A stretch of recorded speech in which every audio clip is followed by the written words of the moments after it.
I smooch you. And that was caught on stream. Yeah. Yay.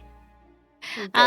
Hello everyone. This is a pre-recorded session because everyone is eepy and it's been a while since we last played. So, that's where we are right now.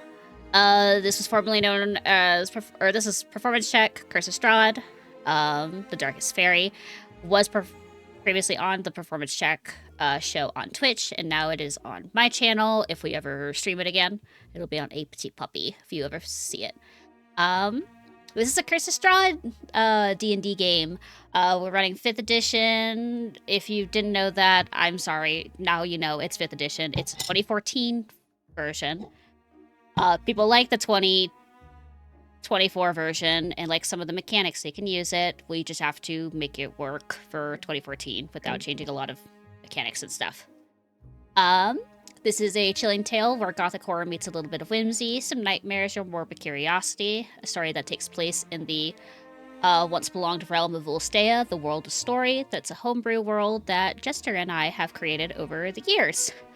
And I'm very happy because I finally rearranged all the tabs in the server to have more lore stuff for people who are making characters now. Yay. If you want to find other videos of this story, they're on our YouTube channel. Pretend you'll see this. It's on the YouTube channel, so there's a playlist somewhere. Find it. I organized it all correctly with new thumbnails and everything. There'll be various changes to the story. It's not your typical Curse of Strahd Tale that, like, many people have explained before. So if you read the module, or if our players know the module, it's a little different. The NPCs are kind of the same, but not really all the same. And there's fairy tale spin to it. I will be your beloved host for this tale of horror, guided by my cast, who I lovingly call the Broads, through our story and time together. And we know who's going to introduce themselves first, so go for it. Hello, my name is Bell, or the Paladin Bell. I stream on the Paladin Bell Twitch channel, and I am playing Allegra de la Mole. We both use she, they pronouns. Yeah, hi. And I'm going to throw that over to Void. Hello. Hi, you've entered my house. Hello. My name is Void or Jester. Either one.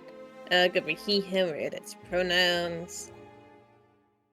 For a second, I just thought in my head, wow, I hope they actually did call. I mean, I didn't hear things. I am playing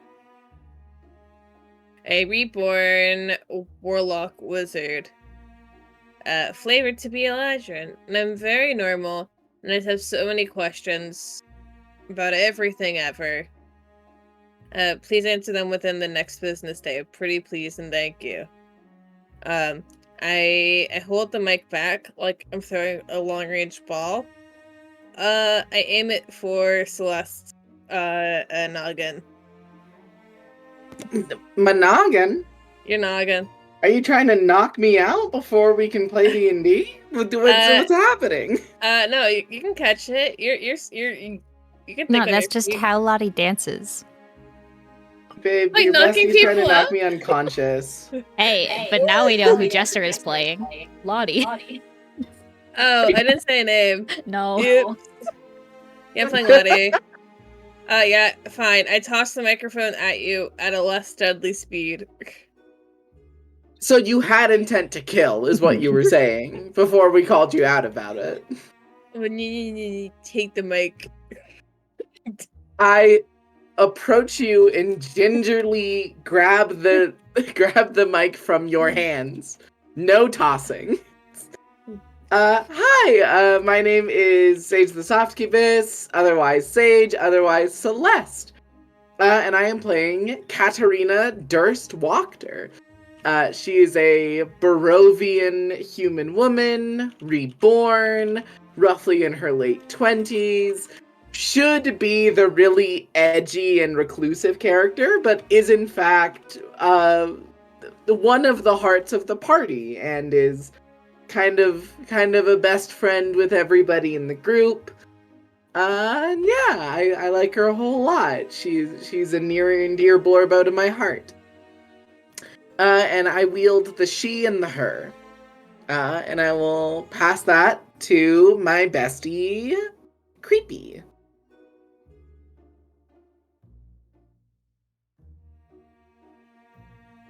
Creepy, are you here? Creepy? They might still be BRB'd. I pick up Creepy I like hand a it. puppet. I hand it to Lynx. Note how I gingerly hand the mic to Lynx. Drops it. Gently. And with okay. Whoops, my bad. And then I make a big deal of bending over to pick it up. I'm so sorry about that, everyone. Hi there, I'm Lynx. All right. You can find me as Quarklynx on Twitch and here on YouTube and wherever else you socialize your medias. I am fine with any pronouns.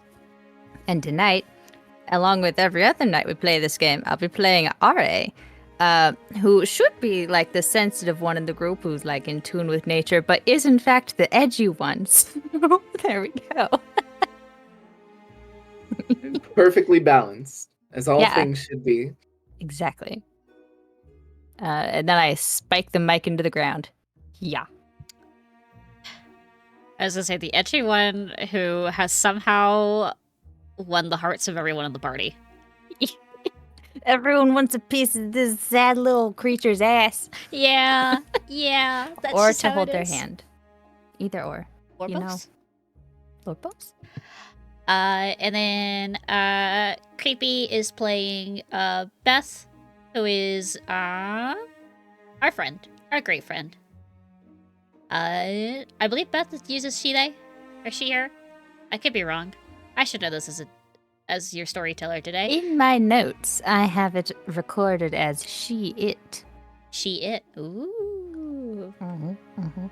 And currently, Beth is not Beth and is currently looking like a certain bride in the group. But we'll get to that with the recap. A lot of stuff happened. We finally got to the dance. Congratulations, you finally started dancing. And we introduced a mechanic where people can ask questions to their dance partner and learn more intel about what's going on. People actually danced with a bunch of the brides just to get more of like an insight of like, who is Strahd? Who are you? What are you doing? And we had like a huge introduction where everyone went down the stairs in pairs. RA danced with Escher. Allegra danced with Anastasia. Lottie danced with Ismark. We had Irina and Strahd dancing together. And then we had Beth, who danced with Ludmilla while looking like Ludmilla, which was fun. And I'm missing a person. And then Kat danced with Valenta. And each one of them went down with their own little show of grace. Allegra flew down for her entrance. Lottie accidentally caused a bunch of the flowers that were draped around the railing of the spiraling of the staircase to turn a little bit pink. And you know, Beth exited and was announced to be Ludmilla. So that was also a fun thing to do. We decided that we were going to zoom in on Allegra first, who danced with Anastasia, and asked about, like, does Strahd typically wear armor in battle? And Anastasia was like, oh, you remember that sentient armor that was supposed to guard your door with Escher? Yeah, that's it. That's her armor that she wears in battle. And she explained that Strahd fights in a pattern of one a warrior, one a vicious spellcaster, and you never want to encounter her this way, but if you ever do, she does let the beast control. And Anastasia was very clear on telling Allegra, you do not want to fight this person. The warrior and the spellcaster, sure. You never want to fight the beast. So what Allegra heard was Fight the beast. Fight the beast. Yes, exactly. Allegra talked to Anastasia about potentially sparring together. She agreed, and it would be interesting just to have like two paladins just testing each other's skills. And Anastasia offered, after sympathy, hearing Allegra out, to help bring whoever it is that basically decimated Krasik back together if it need to. Like, she will help bring that person to justice. But she also kind of cleared a little bit of the air and tension of like, this is what was happening. This is actually what I think is happening, but I'm not entirely sure. Alright, and then we go to RA and Escher. RA starts just interrogating Escher, who is just kind of just happily being there about how do you know Ismark and Irina. He knew them when they were teens. He was part of the adventuring party a long time ago. And he and Ismark were kind of a thing, but not really a thing, but kind of a thing. They didn't have like a clear label. And Escher, quote unquote, died when the whole rebellion happened against Castle Ravenloft. And he thought it would be best to not reintroduce himself back into their lives. Yeah, foolish mistake. And RA did a natural 20, or not natural 20, but a 20 intimidation check to scare Escher ultimately away from Ismark. The threat was very clear. but it did not scare Escher away precisely. But in the moment, at the end of the dance, Escher just very coyly asked, "Is that a promise?"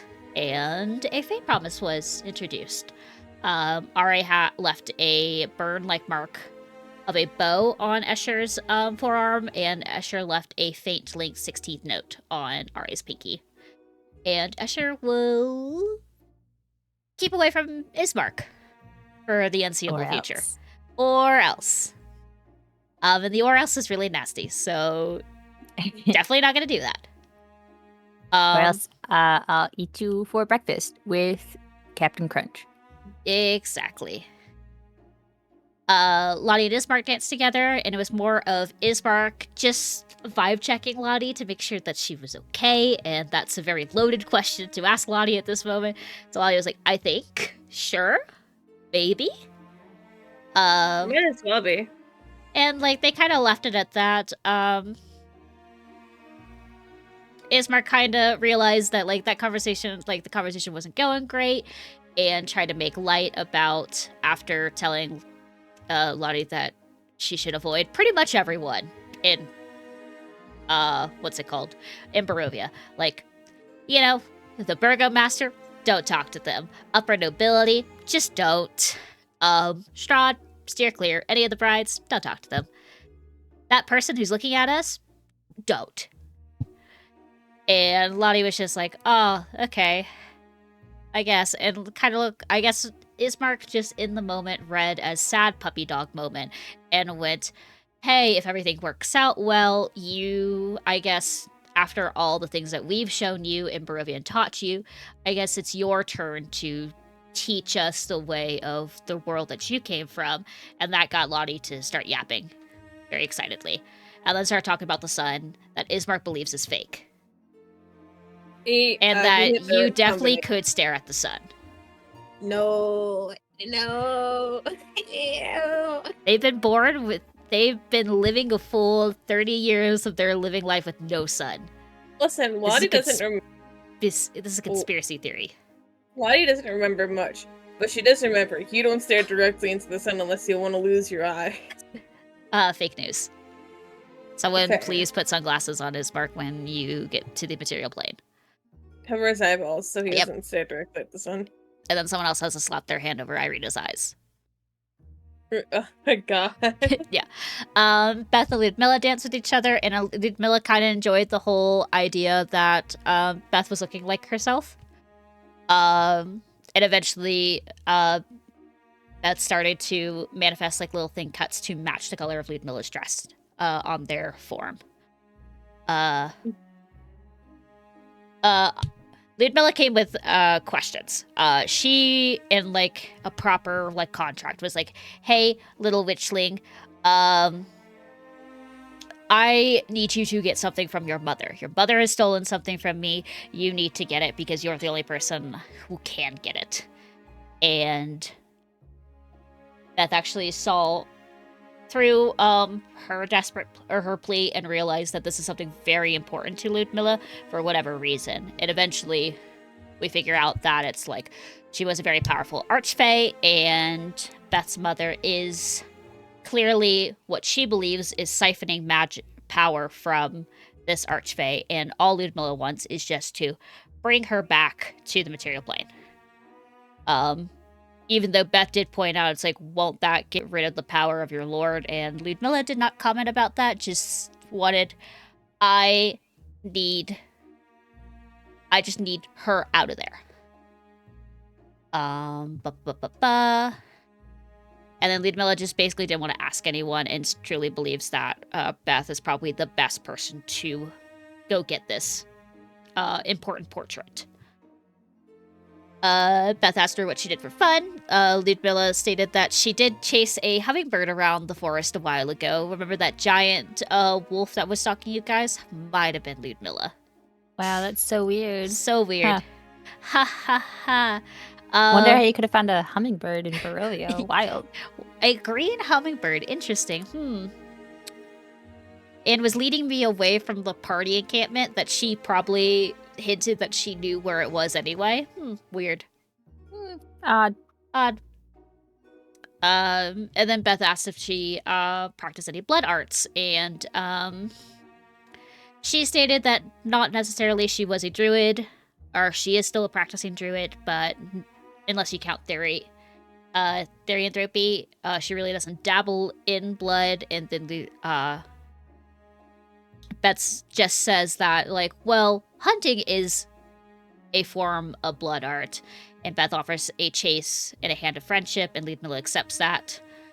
Ludmilla did warn that their friendship is tenuous for the time being, because if you guys are actively trying to kill the Lord at the end of the road, she will have to side with her partner and will try to kill you guys. And Beth was just like, do not assume that is exactly what I want to do.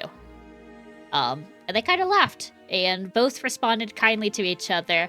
I like you. And then Ludmilla gets called away by Anastasia, but she went one way, and in which case Beth answers the call, and still looking as Ludmilla, and goes over to Anastasia. And then the last dance of the evening was Kat and Valenta. Valenta leads with the dance, and says that if Kat's okay with magic being cast, Kat agrees, and she casts fly on both of them so they can have privacy up in the air, while she has a duplicate dancing around the dance floor below them, just to fuck with people's minds. Kat asks why she's elusive, if she's been in Vallaki all this time, and Valenta was just like, well, if you were home, you would know. I work at the library that's across the estate that your mother owns. And she willingly practiced the arcane arts and wants to teach it to the common folk, so everyone has the ability to cast magic whenever they want. Kat instigates on who taught her this magic, and Valenta says that she had a instructor a long time ago who was a well-known mage. That Kat sussed out that it could either be the witch that started a revolution that tried to kill Strahd and failed, or it was the Eladrin nobility that lived near Vallaki, as one of them was a practitioned arcane caster, and one of them was a primeval caster, a ranger, supposedly. It could be one of those two. And that wizard at the encampment was learning magic from the Count, but was unfortunately killed by her own people, and she's buried somewhere else in the castle. So that is where Kat's insight's going. It's going like, that's the thing. And Kat offers and asks, like, do you miss her? Do you miss your instructor? And Valenta responds very curtly, going like, no, she messed up, she died foolishly, she caused a lot of grief and bloodshed, and I had to fix it. Which kind of condemned that this person is irredeemable in Valenta's mind. And Kat tried to add sympathy and was like, well, I talked to the spirit, so if you ever want to say some words to her again, I'm happy to convey that or help mediate this conversation. And that really struck a chord with Valenta, and she does not want the closure, and she kind of drops the spell, has them float back to the ground, and then storms away to go presumably yell at someone. And Kat realized, I struck a chord. Excellent. But yeah, that is all of our dancings. We wrapped up after one round of dancing. We'll probably do another round of dancing and then go to the next session, which hopefully will be our last rounds of dancings. Who knows? But for now, this is episode 21, which is called Intel and Dances. And out of character, I asked who wanted to dance first publicly after the second round of dances. The music and tempo has changed, as a new song is about to be played for the second dance, and we see that Strahd steps away from the dance field to go up to mingle with up to mingle with the nobility / common folk who are inquiring why she danced with, or why he danced with, the burgomaster's daughter versus one of the brides. So Strahd's off gossiping over there. But I believe we wanted Allegra and Vasilka to dance together for the first one. Yes. I never showed you guys the pretty little map that Lynx made, so let me move you guys actually over there. Once I can move my little marker. Put us on the map. The map! It's so Oh. good. This is fun. Yeah, It's a map. it's a map! Big It's man. so good. It's Big man. Yeah, that's Tegwell. Next to Vasilka. He's a large, Look Look at this large construct. dog. Yeah, look at that dog. Dog. I had to fill the map with miscellaneous Who's icons. this guy with numbers? Shut up, babe. It's not Lancelot. Totally not Lancelot. Yes, that's the icon I used. Yeah, why is a dog here? I don't know. The man with numbers, that's Ezek. I see. Yes, my boy. Well, good. I know how fast we have to kill him. That's good. What? I don't trust My Isaac. friend. No, not Lancelot. Isaac's my Ezek Strasny? I Yeah. love Ezek. Isaac could be evil. You don't trust anybody. Everybody's evil. You could be Absolutely. evil. I could be evil. You don't know. Who are we, but if we're not evil? But yeah. The map is not accurate, of course, but I did want to put everyone on the map because we didn't get to show it last session. So here is the map. You can move your icons accordingly, pretend you're dancing with people. I'm just over here going like, we gotta show this off. Yeah. 'Cause it's done really, really yes. well. Thank it. I did my best. This was a bit that Lynx and I were joking about, and then the bit turned into reality, and then a map was born. Ah, yes, And this is that's the how babies bushes. are made. Right. And we all know about this. Shut up. There's two of them now. Yeah, there's two of them. Equality. So if someone realizes this one is taken, they can go to this one over here. Exactly. Yeah. Perfect.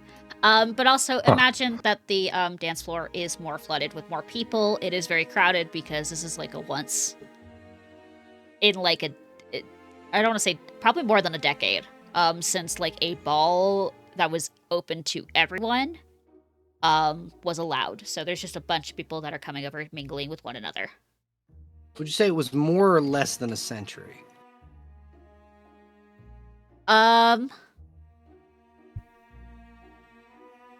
It could have been a century. It might have been 100 years. Well, maybe Several decades. Yeah. We'll say several decades for now. Pre your birth, we'll say. Yeah. Probably the last one that happened was something that your father got invited to. Mm. And clearly he's not here. Yeah. Yeah, clearly. Clearly. There would Womp be womp. a bigger scene made otherwise. And then another thing, as classic, how classic Tales of Vampirism works, Strahd is cheeky like this and does want everyone to know this is what they are as an ancestry. And there are several mirrors around like the ballroom, like, you know, on the walls. So when you're dancing with one of the brides, you're dancing by yourself in the reflection. Phenomenal. Which is going to be weird with the Anastasia Ludmilla, which might tick out Anastasia going, wait a minute. We'll see. Get the giveaways, you have a reflection. Yeah, giveaway, up, reflection. Yeah.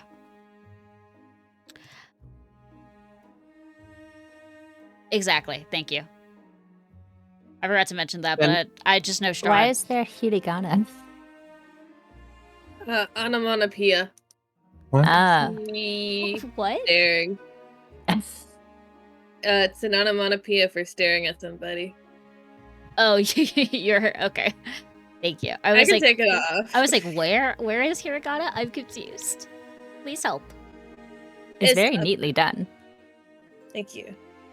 Thank you. Mhm. But okay. For you, Allegra, when you pull away from Anastasia, or well, I guess Anastasia pulled away from you because she went to go yell for Ludmilla.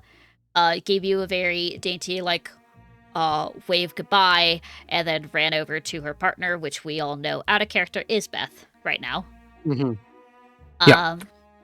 And Vasilka is not hard to miss.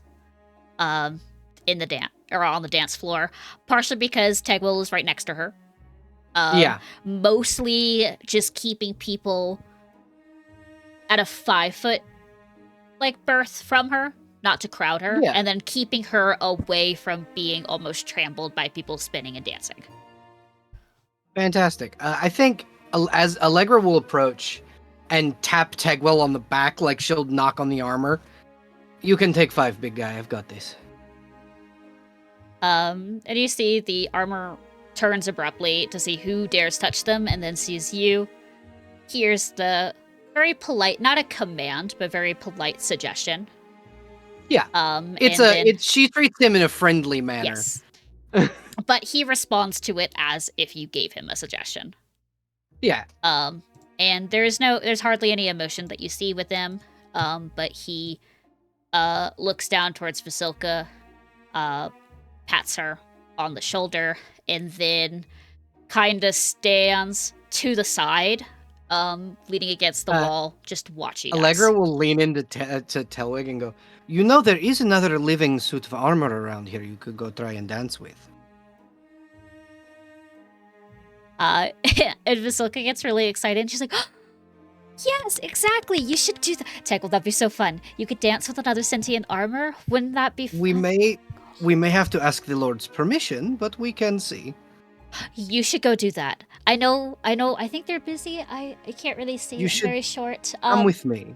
Come with me. I am tall. It will be fine. And Allegra will kind of make her way over to see if she can ask Strahd's permission. Sure. Yeah, Strahd is, contrary to the map, is more on, below the balcony of the... Yeah. A little bit below the balcony, and is just chatting with nobility, and you can clearly just tell that Strahd is not entirely present with the conversation, is just responding amicably as they should. Yeah, and Allegra will kind of approach and gently clear her throat and go, "My lord, I have a question, if you will indulge me." He turns around towards you, gives a very polite, half genuine smile, while holding a chalice filled with or a goblet. No, it would be a chalice. Filled with some unknown red liquid that you all know what it is. Yeah, it's blood. Yeah, and turns towards you and goes, "You have a request, is what you're saying?" Yes, if you would not mind and indulge me. My sister's bodyguard is large construct, we'll call him. And he is going to be a bit of a wallflower for the moment. As I understand, your armor is also slightly sentient. How would you feel about my dear friend Telwig here dancing with your armor? Give me a persuasion check. Okay, let me get her character sheet open. And she is posing this as an amusing, yes, kind of yeah. I just want to make sure that is put forth. That's a 22. Ooh. Yeah, you see the noblemen around Strahd are confused by this question, and are just whispering among each other, going what is this random person coming up? Because they're not immediately recognizing you as the daughter of the abbot. Yeah.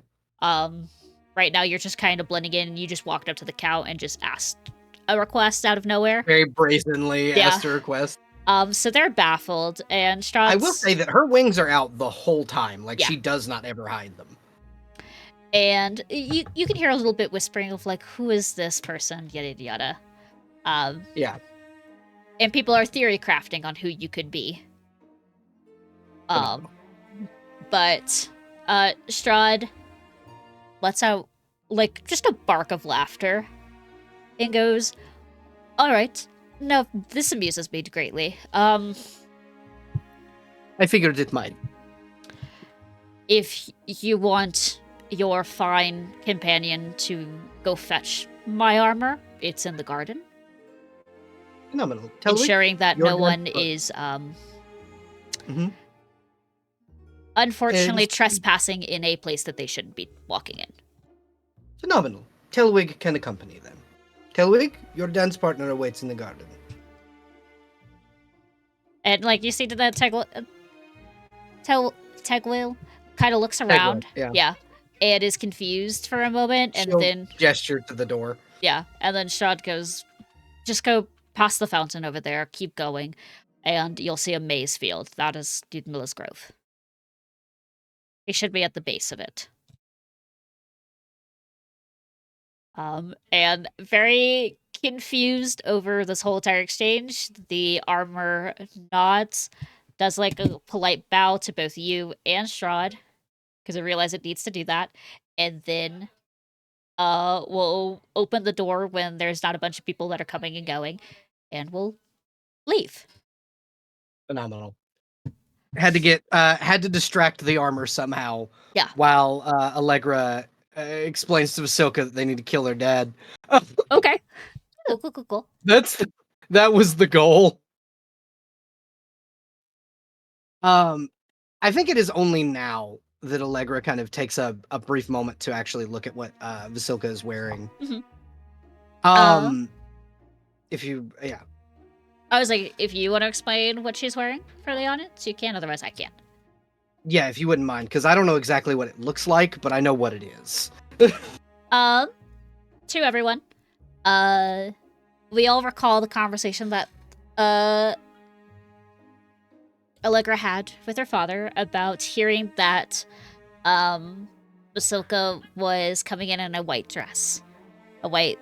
What she thinks is a ball gown dress, which actually correlates to what Allegra was thinking at the moment, and her dad politely said, "No, this is just something similar to it." But to Allegra, and to everyone around, she is not wearing, like, a common ballroom dress. She is actually wearing I don't want to say it billows out as much as Lottie's or Irina's dress. Like, there's not, like, a cage under it that makes it puff out.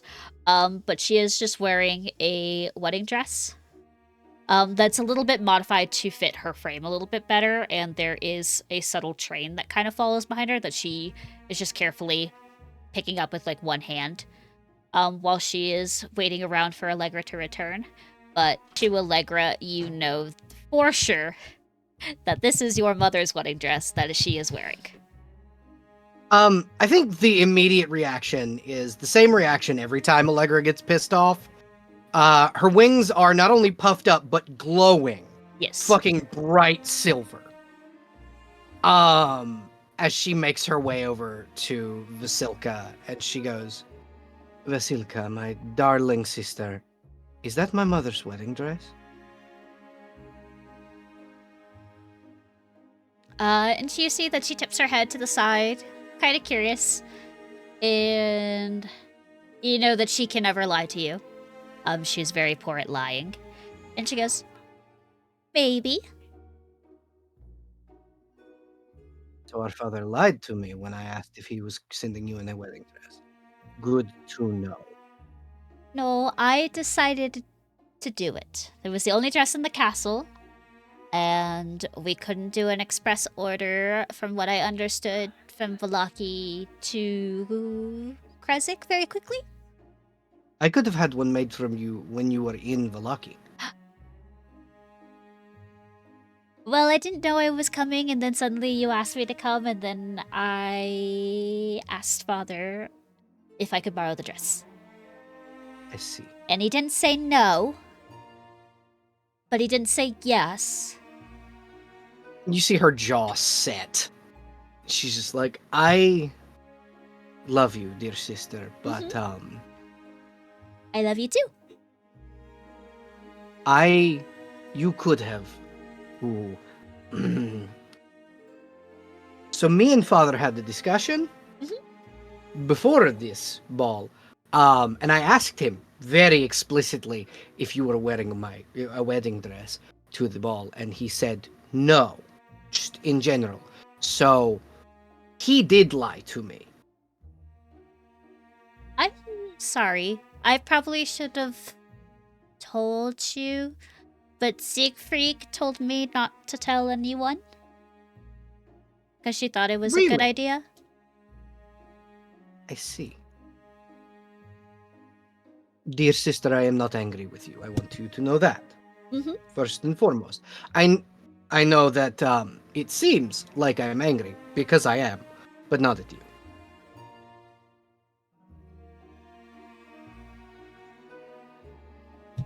Do you I- need help not Mhm. being angry? Do you want a hug? A A big hug one? would be nice. A hug would be nice. And you see, you can literally feel just Bazooka just pick you up in like a great Yep, hug. her wings will like move so she doesn't crush Yeah. them. And you know the strength of your sister. She is stronger than you. Yeah, she's a fucking monster. And she, unaware, Affectionate. may or may not be bruising something until she realizes. I think you guys probably have implemented Bazooka. a 3-second hug rule with her. Yep. And she counts 1, 2, 3, and then drops you gently back on the ground. Yeah, and Allegra will just float down. So, and she'll like take Vasilka and begin to lead her in a dance. So, I need to discuss something with you. You know I do not do things without reason, yes?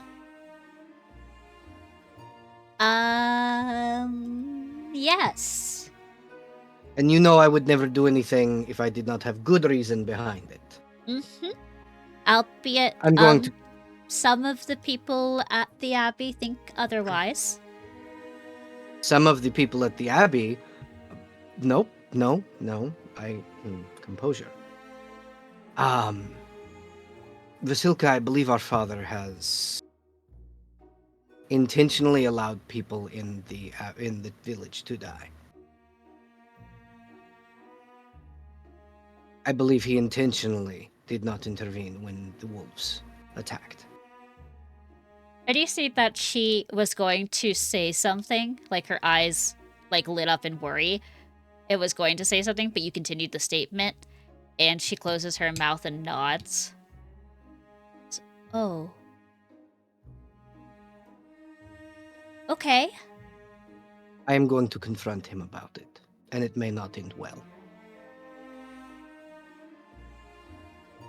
Ooh. So there's a thing that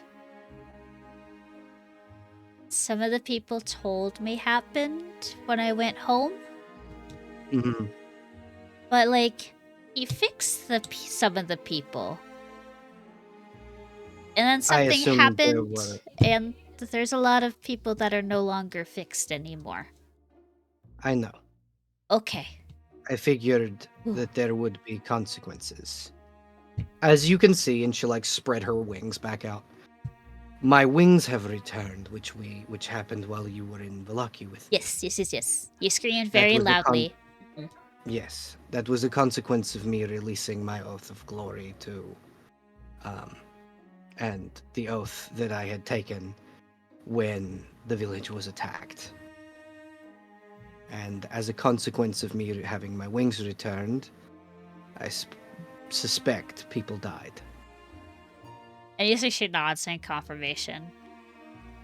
And she goes, so you're going to have a conversation with Father about people dying and getting fixed and then dying again. No, the conversation is them dying. It was about them dying in the first place. He had the power to stop what happened and didn't. And then when I went to him and begged him to help, he ripped my wings from my back and placed the burden upon me.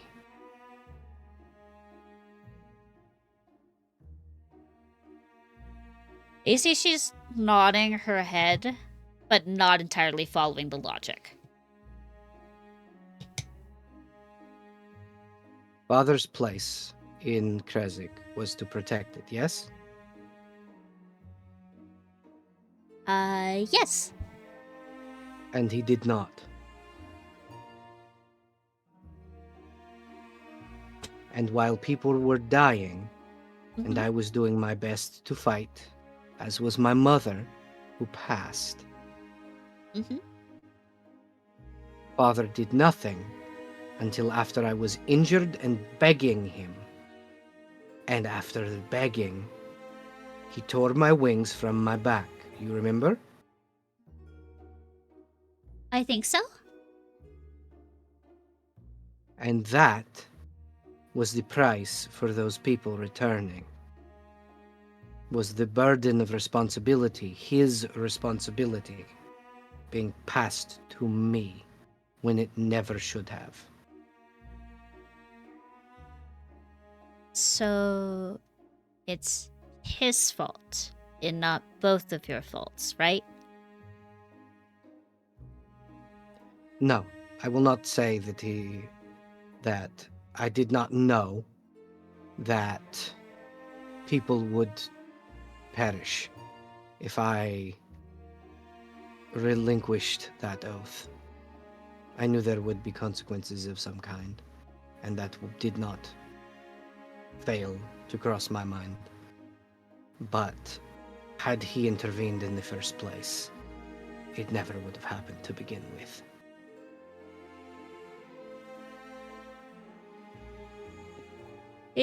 She's nodding her head. And like the cogwheels are very evident that are turning in her eyes. Basilicca's not a very. She is bright, but she's not the brightest.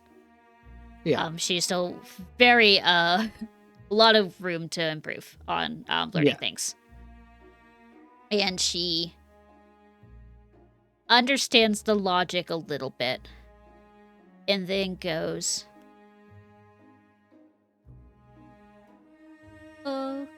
okay. I think he has words to say to you. I believe it. There will be an exchange. I promise that. Will it be shouting? You know I do not shout when I am angry. Nor does he.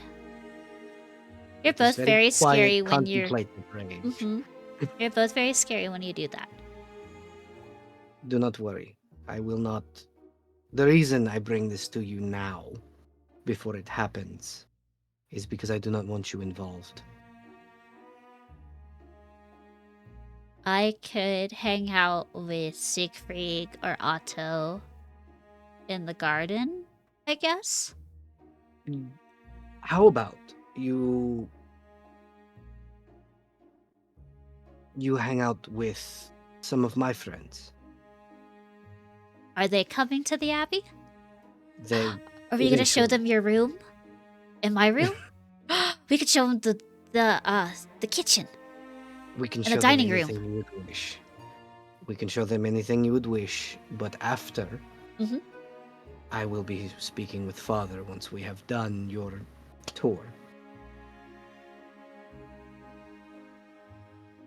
And I want you to spend time with them. Because I believe you have spent too long trapped in that abbey. And I think you should travel with me. If that's okay. I will speak with Father about it. Okay. And it will be okay one way or another. Yeah, I think I want to see the places you see. Exactly. Yeah. And you are strong enough with me and my friends to defend yourself. Do I have to, or should I defend myself? Well, the places I go are dangerous. So I should punch people when they're being bad and hurting us. Yes. Okay. Yes. Okay. As long as you say it's okay to. And then I guess I will express my If concerns someone to them. attacks, Mhm. if someone attacks us, I know you are strong enough to handle it. Okay. I will apologize to them. Like, sorry, I am is going to perfectly beat you fine. up. And then bam. That is perfectly fine, you little ray of sunshine. Tegel has showed me how I should perfect my form of, and then you'll see that she just kind of does like a ghost punch Good. over your shoulder. At least he is teaching you to fight. He can't be there every day. So sometimes, or he's indisposed. Yes. I have a feeling that he will need to be indisposed when I speak with Father. But he's I don't nice. think I could fight them both. Why? You don't need to fight either of them. If Father As- is, as I have been informed, Mm-hmm. he and I may come to blows. But you'll talk first. I will try and talk first, and that is a promise. Okay. I would never jump to violence with him, especially because you have asked me not to. Mhm. I don't want you two to fight. But maybe a comes to break. it. I mean, you're already gone, so I think that will cool it. I don't know. And she'll take a deep breath and go, Vasilka, I know that Father does not put much stock in prophecy. But I have essentially been informed by a very powerful seer, Madame Ava, that likely I will need to fight him. And I do not want to get you involved should I have to.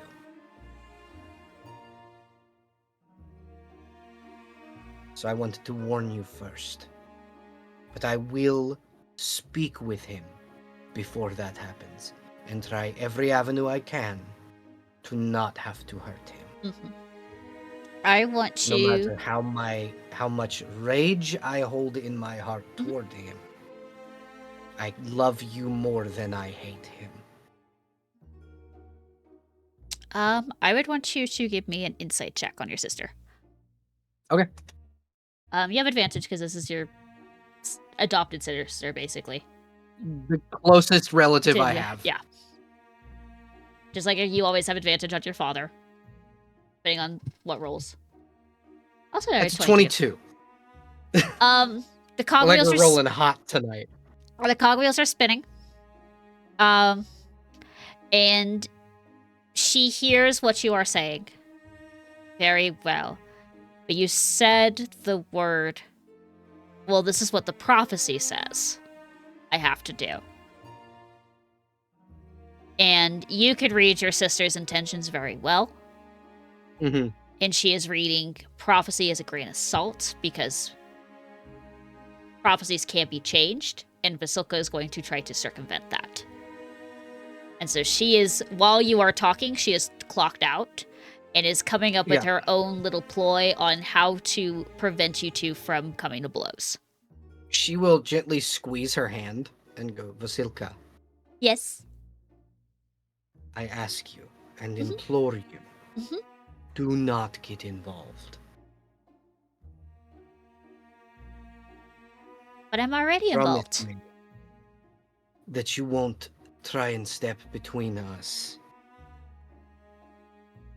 The prophecy said I will have to confront him. It did not say I had to fight him. You said fight. And you are going to throw hands with him. The prophecy said that I will need to confront him and that he has fallen. I am going to confront him about it, Okay. and the fact that he has lied to me more than once at this point. And this was the initial reason I was coming to Castle Ravenloft. And because he let my mother die without doing anything about it.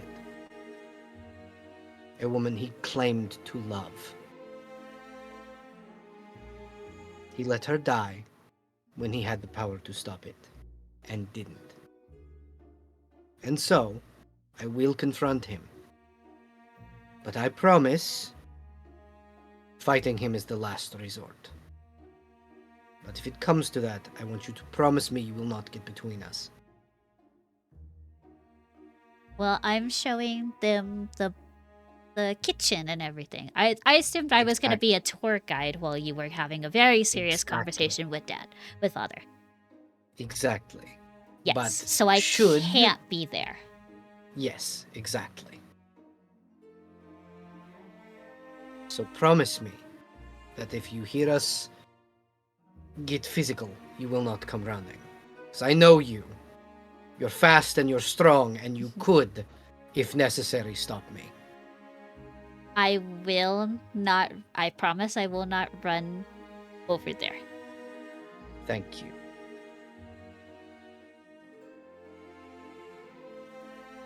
I am going to explain to Father myself that I have intention to confront him when I am home, when I return home.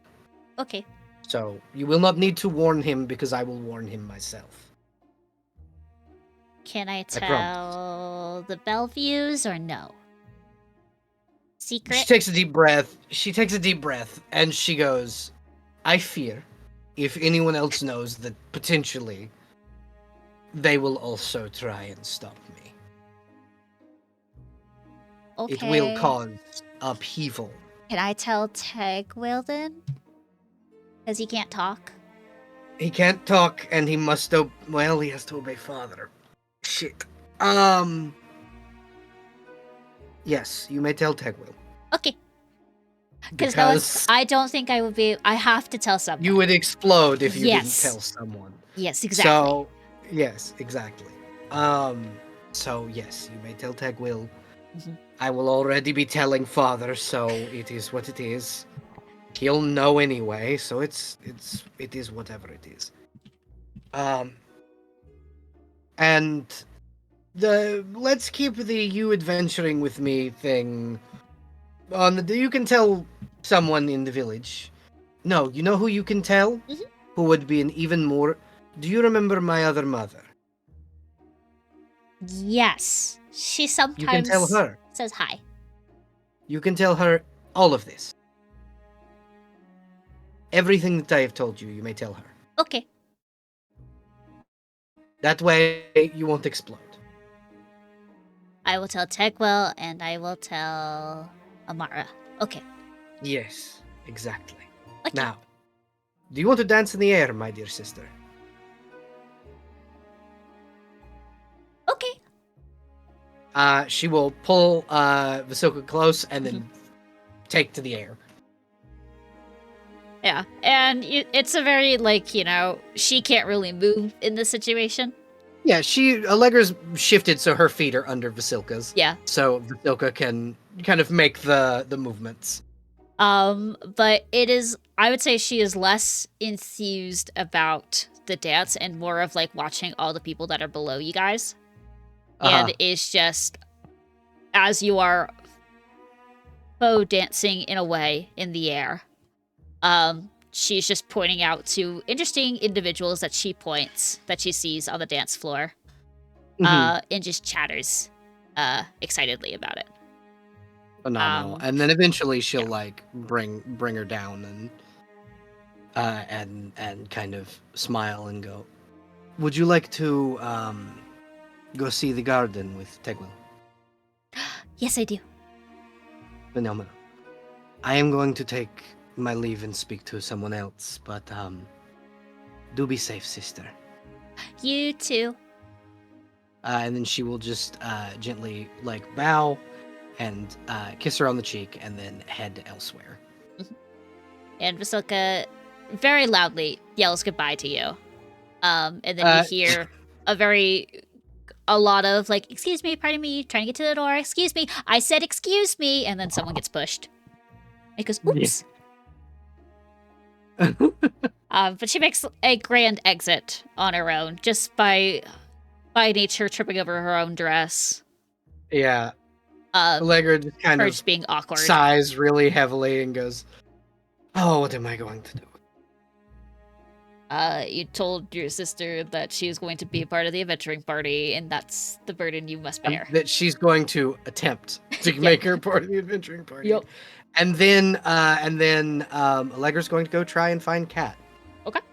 And that'll be where we can kind of pan out of Allegra's dance. Okay. Who wants to go next?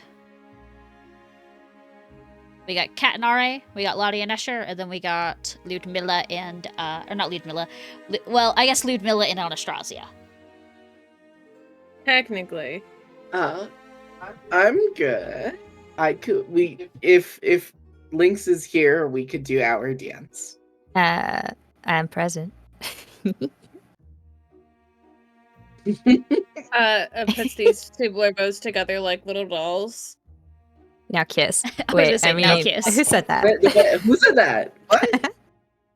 I didn't say that. Y'all did that yourself. Yeah.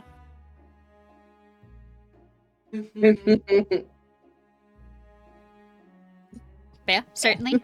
Kat and Ra could dance together. They could, couldn't They could.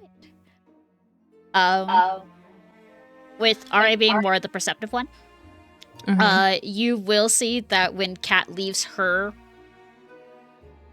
when her dance ends, it is in more of like a one-sided strife, because at one moment you see the illusion of Kat and Valenta on the dance floor dissipate, and is replaced by them floating back down to the ground, the dance floor.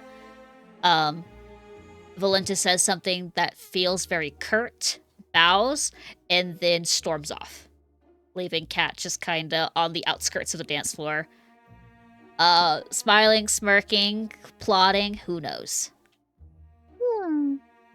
And I will say, I Escher, remember how that went now. and I will say Escher probably notices that Valenta stormed off after y'all dance, and then excused himself. Went to go after giving a wide berth to wherever Ismark was. Ismark and Lottie were.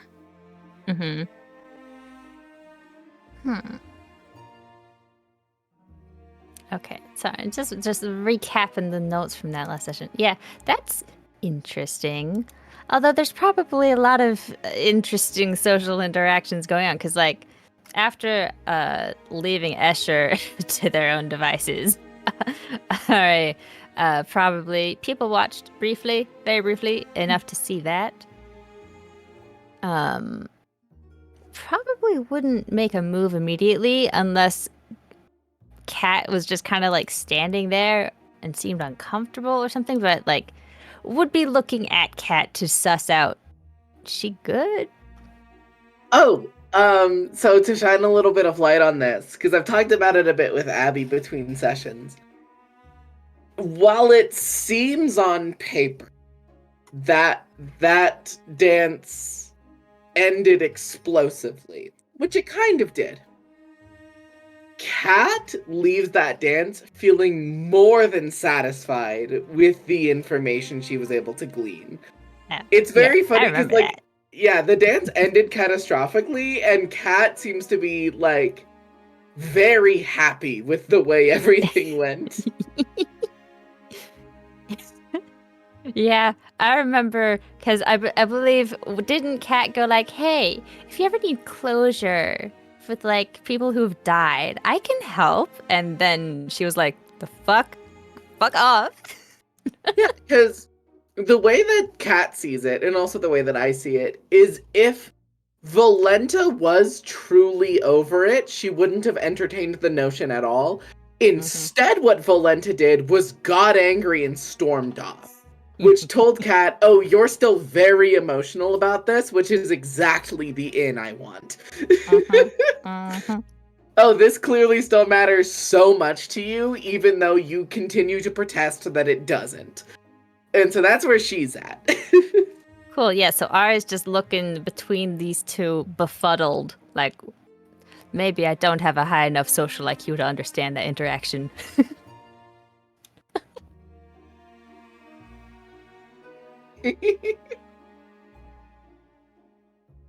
All right, but yeah, Kat, I wouldn't say like aimlessly, but does just seem to be like meandering about the dance floor. Before the next dance begins, I think Ari would like look around to see like is anyone gonna grab that? No? Alright.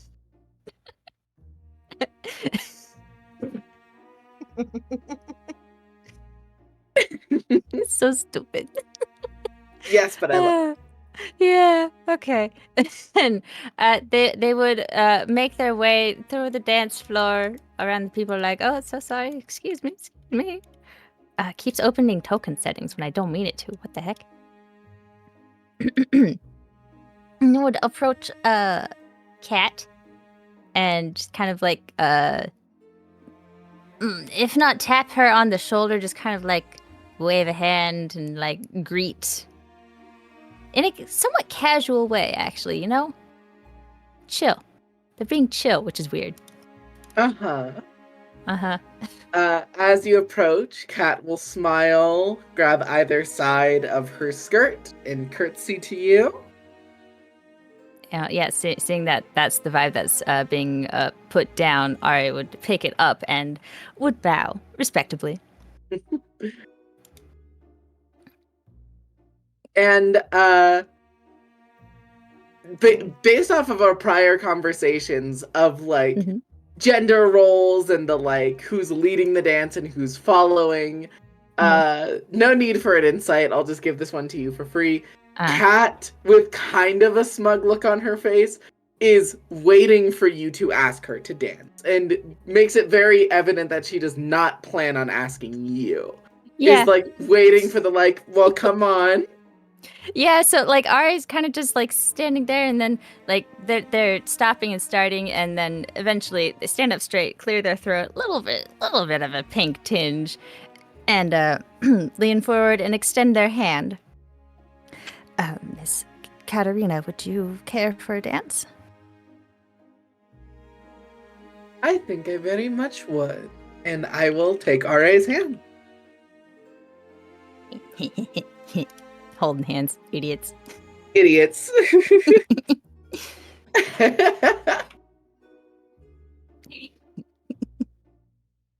Are you calling my little Warbo a baka? Maybe. How dare you, Jester? Maybe, yeah. Rude ass. Anyway, yeah. So I guess Ari leads Cat in a dance. Something low key, you know? Chill. You know, like waiting for the waltz to finish so we can slide into a dance that's a little bit more casual. Something legato. Yes. Yeah. But you know, Ari is a little stiff. They collected themselves after the interaction with Escher and are now a little bit flustered. You know, just existing. So they're probably not terribly conversational right off the bat, but they're leading well in a dance. They're dancing very well, and they're doing like little flourishes and twirls. I think Kat goes along for the motions for a little bit.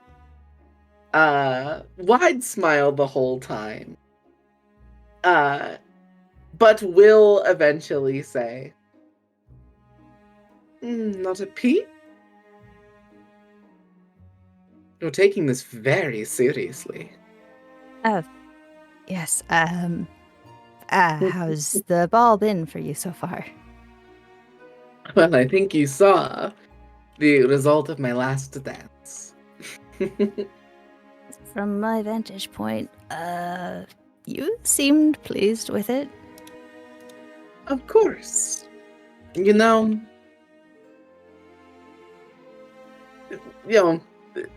I do repeat this quite a bit, but my magic is fostered and enhanced by my connection to others.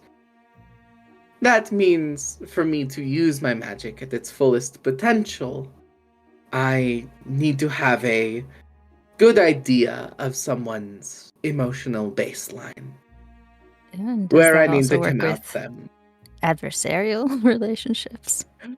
Indeed, it does. Huh, And that interesting. gets us to the events prior to the night. I will keep it close to my chest for now, but I have gleaned some very pertinent information about my previous dance partner No? that I think will aid us well in future endeavors. Well, I hope you choose to share when the time comes. Of course, of course. The best secrets are the ones that are held for the right times. I thought it was the best secrets are the ones never told. I mean, I understand where that particular turn of phrase comes from, but I could not imagine not having a connection worth spilling my every secret to. Someone that hard. out there. Or maybe many someone. Can and should get to know all of who I am. Every last detail. It's admirable to be so open. I certainly come across as open. I doubt you would believe me if I said that I still have a great many secrets that I have yet to utter to any of you. Well, considering that I know little about you, makes sense. We heard Yes. something of your parentage, your hometown. That's That about is it. that is funny, isn't it? Someone who talks so much and you realize that you actually know very little. It helps to pay attention. Yes. Do you pay quite a bit of attention to me, Are? No more than is usual. Now, someone who truly paid that kind of statement, no second thought, would have had an answer that was concise. And yours came with a stutter and a flush of the cheeks. So, I don't think I'm entirely convinced. I pay a very level amount of attention to everyone in the group. I'm not doubling down, are we? I'm merely repeating the facts. Uh-huh. Hmm. You are flustering me. I seem to be quite good at that, don't I? Or are you just easy to fluster? These days, I'm not sure. Both can be true at once.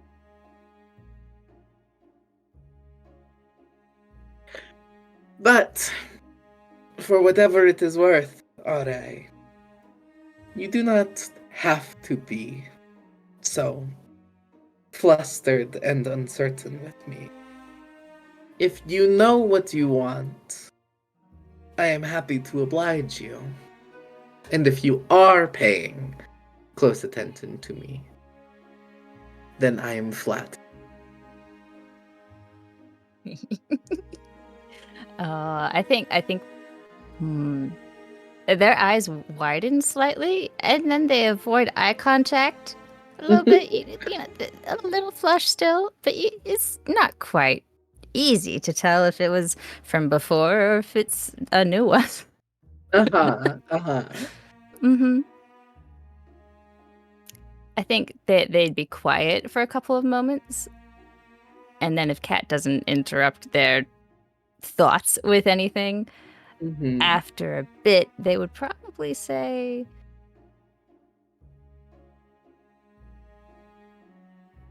I don't know much of what I want. Never really thought about it much before. But it's... Yes. You seem rather more preoccupied with what others want of you. It has been a pattern. I People almost always want something. I almost wonder if no one has asked you what you want. A shame, really. One person did, and she gave me what I wanted. But you did not want what you got. Well, A tale as suited old my as needs. time, I am afraid. What? It wasn't that sort of thing. I didn't think it was any sort of thing. Simply wasn't. that. All right. She was more like an aunt to me. Oh, that is not what I was insinuating.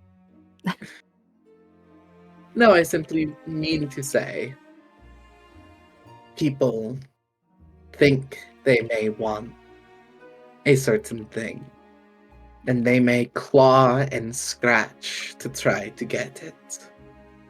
And when everything is said and done, and they have received what they wish for, it never really was what they wanted. I have seen that a lot, actually. When people As I deal said. with the Vater, they often make bargains for things that they think they want. And it is often far from what they need. So now you see what I was saying. Tale as old as time. Yes, I suppose. Fair enough. But that has been quite a bit of me drilling into you. This is a night of pleasure and recreation, but I have also gone out of my way to make it a night of inquiry. So, if there is anything about me that you do wish to scrutinize, I invite you to it. Anything you can think to ask. Well, I don't think you necessarily deserve my scrutiny. So far, you've proven yourself trustworthy. I am glad for that. But as you said, you still hardly know me. Yes. So, Do I want to know me. know? I think Ari takes like a minute and just kind of stares directly into her eyes and thinks real hard. Hmm. And then eventually they just kind of blurt out, what is your favorite color?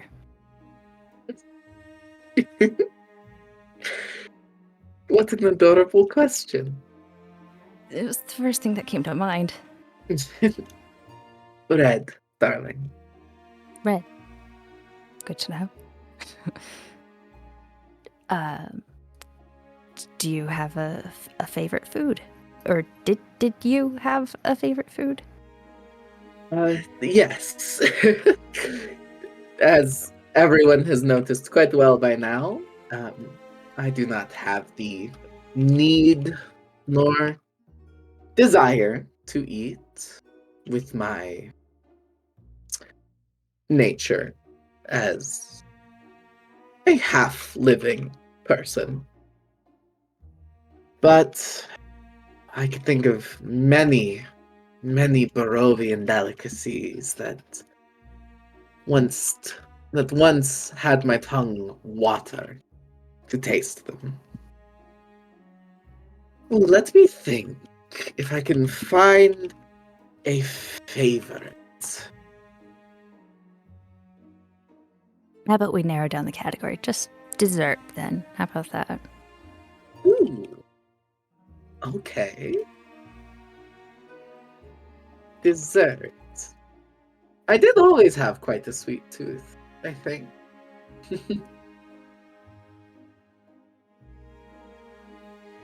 I think.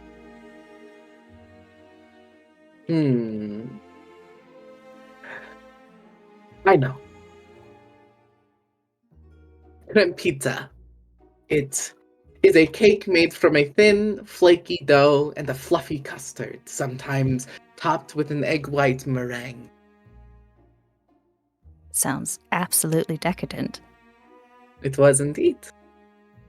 I did come from money. So things like that were,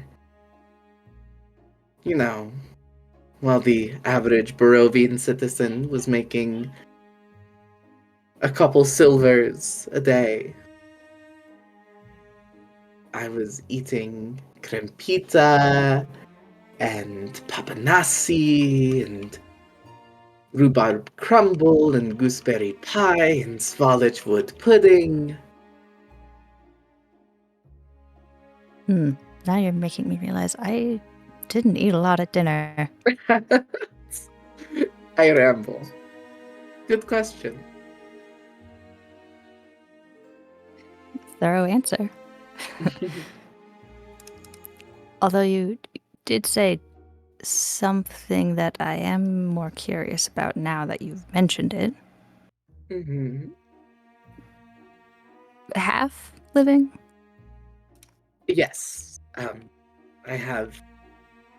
believe I've mentioned it once or twice, but perhaps maybe not as often in your proximity as I thought. I've heard a bit here and there, but it's always more comprehensive to get direct, straightforward conversation. I am technically someone who walks in death and undead. I believe in my particular circumstance, my particular nature calls me a reborn. I was living once. I met my demise. And be it some just force that thought I left too soon, or some shrouded being that may later ask me for a favor, something, somewhere, decided my tenure on this earth was not yet over. And I returned from the beyond. I am not quite sure how things work where you come from, but in Barovia, souls will leave their bodies upon death, just like most things that die, I assume. But Yes, you assume correctly. there is no afterlife that we are carried to. The mists enclose this realm in its totality. So souls will escape and try to leave this realm, and the mists will store them. And given enough time, they will return to the earth in a new body, with a new name, to a new family. And every soul that exists within Barovia is just as old and weathered, if not older, than the Countess herself. But instead of one long, interrupted life, it is many small, fractured ones. That does not sound dissimilar from how things work in Sylvestris. When one Constantly. story ends, they start a new one, a fresh page. Mm-hmm. It's generally frowned upon to bring people back from death because you cut off any potential that new story may have had. Interesting. Barovia has no such philosophy. That is fascinating to me. Well, I'm glad we got to learn a bit more about each other. Yes, indeed. Though, the way you were brought back, did you at least get to choose to be back? I mean, when presented with the choice, who doesn't want just one more chance? Just one more day. Maybe I can do it right this time. Maybe that's why it's frowned upon to even offer the option where I'm from.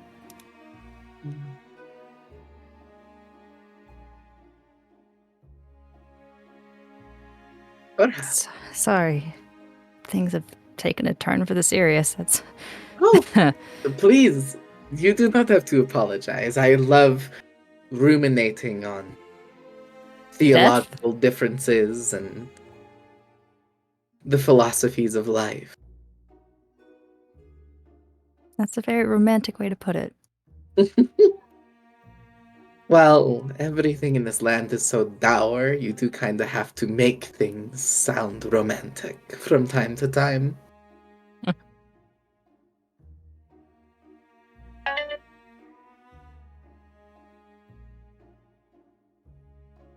Not tonight, because I very much don't want to actually sour the mood. But I would not mind telling the story of how my first life found its conclusion. But I think even with our current subject matter, this is not the venue for such a conversation. Well, let me know if or when you would wish to tell me, I suppose. When I feel it prudent. I am at your disposal, my fair lady. Thank you. You see, she kind of squints. Good sir? Today?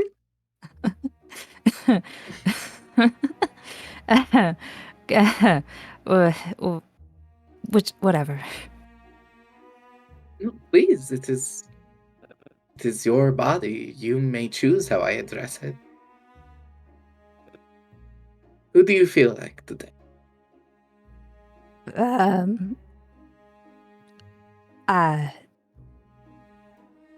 A very lucky individual who gets to dance with a number of fascinating people. Fascinating. Is that what you think of me? Yes. You are fascinating. I mean, I have no doubt I'm fascinating, but that is the first word that comes to mind when you think of me.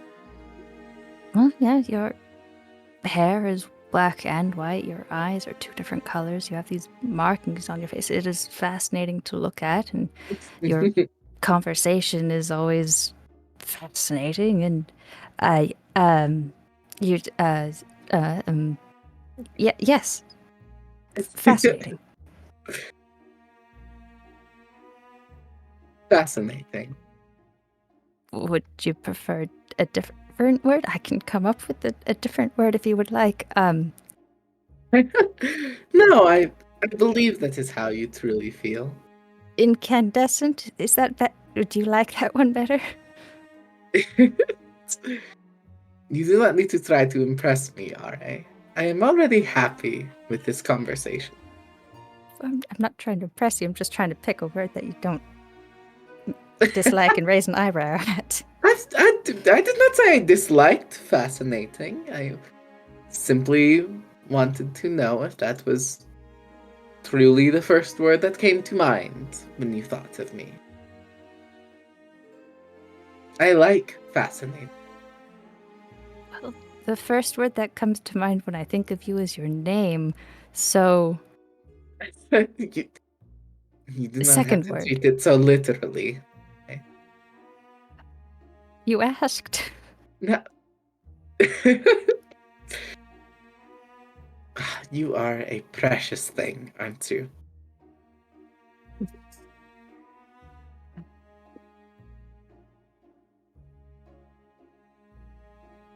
Ara is very flustered at this point. Very pink in the face. Definitely avoiding eye contact and trying to avoid embarrassing themselves further. Thus, they're clamming up a little bit and just kind of smiling. They're having fun. They're having a nice dance. This feels like a good point where I think slowly Kat will subtly take the reins and guide the dance to the outer edge of the ballroom floor. Mm-hmm. Kind of as the song is hitting its crescendo and about to fade. Just gently removing the very embarrassed RA from the dance floor. Thank goodness. They are very, very relieved by this, and you could see that in their face, but they're not going to say it.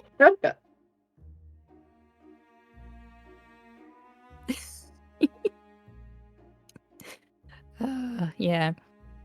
So as the music slows down and reaches its melodious end, I will spin Cat a couple more times, and then dip her. And as the song finishes completely, I will take Cat's hand, bow down, and very, very gently, just very lightly, just kiss her knuckles, as you're supposed to do to someone who's of a higher station than you. Now I might call for an insight check.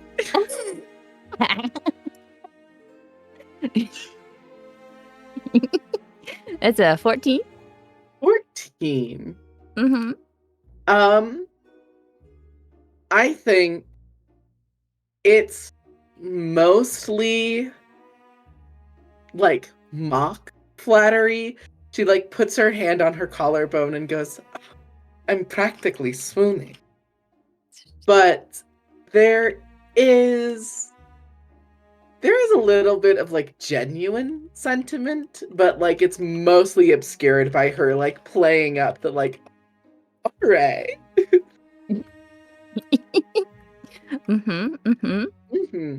So yeah. Yeah, you know what? Do you want to insight check that? Do you? You don't have to. Sure. Absolutely.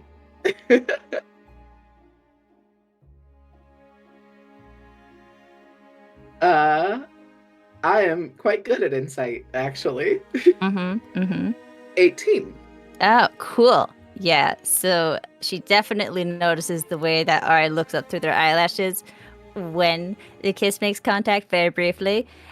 And that is all that there seems to be to it. Like, their demeanor is very polite, but there's that moment of connection. This is just that inherent intimacy of eye contact. There's something there. Yeah. So I think that is the second dance that Kat leaves very satisfied with how things went. Yeah. And then Ari takes a normal bow and then promptly fucks off and hides in a bush. Oh, perfect. To wither away and perish. Because I was kissing her on the hand, all normal style, right? Wait a minute, no, wait, feelings, what? That's not normal. I think if I can imagine it, it's like the kiss on the knuckles, and then the camera follows RA out. But I imagine for like the briefest second, because this was an interesting beat of the conversation. I think Kat like traces the scarred skin around her green, rotten eye, and kind of takes a deep breath. And then we leave it there.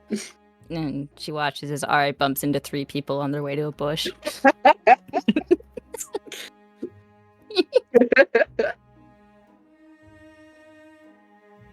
I'm very happy with how that went. Yeah. And you see that in the distance. We'll continue on to the next dance, but in the distance you see that Allegra is quickly approaching your destination, Cat. Duly noted. I think that's about the time that Kat, like, pulls her hand away from her, like, weird, like, undead, necrotic eye, and is ready to kind of open up conversation to Allegra as she approaches. Yeah. Okay. My other 2 dancers. Who wants to go first? Do we want to do the Ludmillas? Or actually, it's no longer the Ludmillas. The Ludmilla and the Anastasia. Or we want to do Escher and Lottie. I want to talk to Anastasia Yeah, very badly. Okay. Yeah. Yeah. That just means I No, can no. continue to graffiti your board. Yes, you may continue to that word to my board. Graffiti. I fixed Ismark. I wasn't happy with my previous graffiti. Okay, so it's no longer 1-1. Dog. He's no longer bark. He's Dog. no longer barking. What is he doing now? Oh, is that just you cannot talk to... No more talking to Strahd. Okay! Either that or she's like, here's a really dumb idea. No. Oh, yeah, that's Is Max on Do Not Disturb mode? Oh, Oh no. absolutely. He's dissociating while disturb him. Irina is talking. But yeah, with Anastasia feigning that she thinks that you are Ludmilla at the moment, or believing that you are Ludmilla at the moment, she kind of sweeps you in the dance the moment the music starts. Sure. And presumably in a way that you can start to ascertain, it's the lead goes back and forth because that's the way Ludmilla kind of dances, and Anastasia reciprocates that. So Sure. one moment you are moving, you are leading, and the next moment she is leading. And it kind of feels like a proper dance with a minor chase to it. Mhm. As like you are feeling like you're backing away from her, and then she's approaching, and then it kind of vice versa. Sure. But she is beaming brightly, and is just chatting your ear off, not entirely aware of like what's going on. And she was just like, "So, how was your dance with yourself?" She did a very good job of imitating me, but I feel like she could have done better.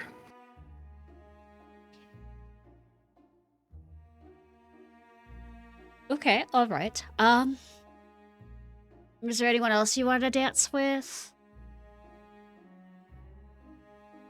Beyond I me. have my eye on the sad little person, the hummingbird.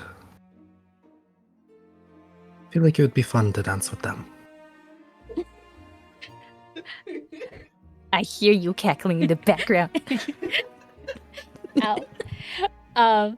And you see that Anastasia kind of looks around and, but like, to be fair, the whole party is kind of a little sad. Which one's the hummingbird? The one dancing with the one with only one arm. And you Is he? I have 2 arms. One of them's just bones. I also have 1 arm. and you see Anastasia kind of looks down at her, also arm with one hand. And then you feel like a polite. Actually, it wouldn't be even a polite. You feel like what a partner would do would be like, "Oh, you little," and then you just feel like your side being jabbed, and be like, "Don't be rude. Not everyone is Well, I want to. perfect and has both functioning arms." I didn't say you weren't perfect. The arm builds character, does it not? Mm-hmm. Sure, it can strength yours. Yes, exactly. And it means you survived something horrible. If you still had your limb, then you wouldn't have Well, if you fought to keep your limb, you probably would have died, so the fact that you still are alive is incredible.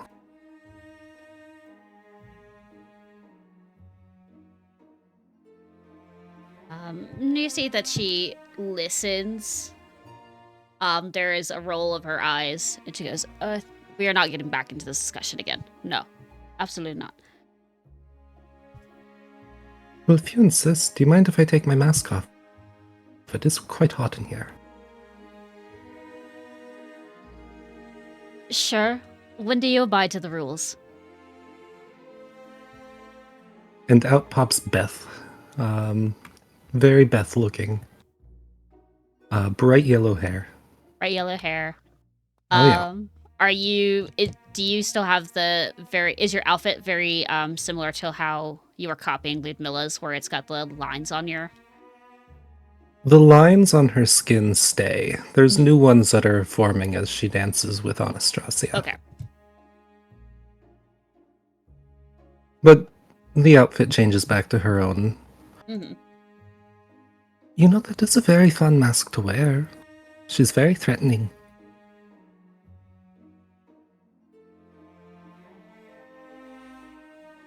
You see... No insight required. You see that her jaw clenches slightly. I am going to have her roll something really quick. I have to debate. What do I want her to roll?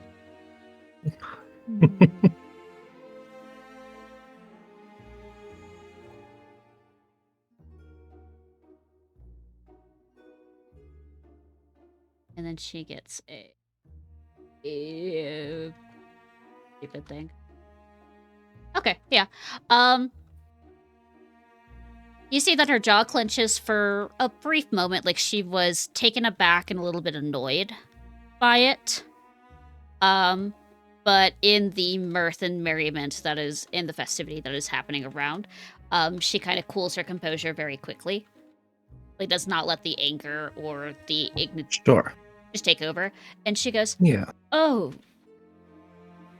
great. So we have another one. You and Escher would get along beautifully. I don't like Escher. I will be honest. Trust me, he will grow on you. Against your will. He'll find a way to amuse you." I meant what I said, by the way. You are a very fascinating and interesting person, and I do hope to get to know you. Well, we're dancing. Isn't that a perfect time to have a conversation? I suppose. Let me ask. What do you do for fun? What was the last thing you did for yourself?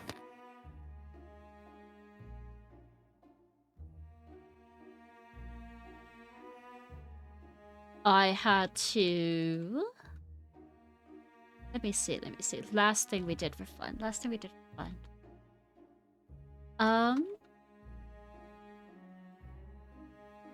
Depending on who you ask, if you ask Valinta, she'd probably think it was very fun that we got to tinker with the Lord's armor. I know a little bit of artificing, she knows a little bit of artificing, kind of took it hand in hand. Kind of have to learn artificing when you have, you know. And she kind of does like a nod to her prosthesis. I had to teach Lutmella proper dancing lessons because she is not the greatest and hasn't been practicing in the past couple of weeks like she's supposed to. So we had a crash course. I had to do that with Ismark. It took nightly training before he could stop stepping on my feet.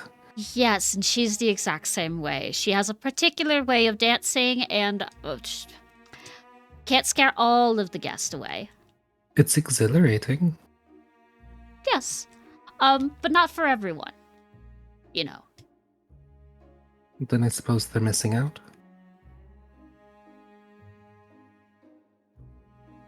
Yeah, I suppose they are.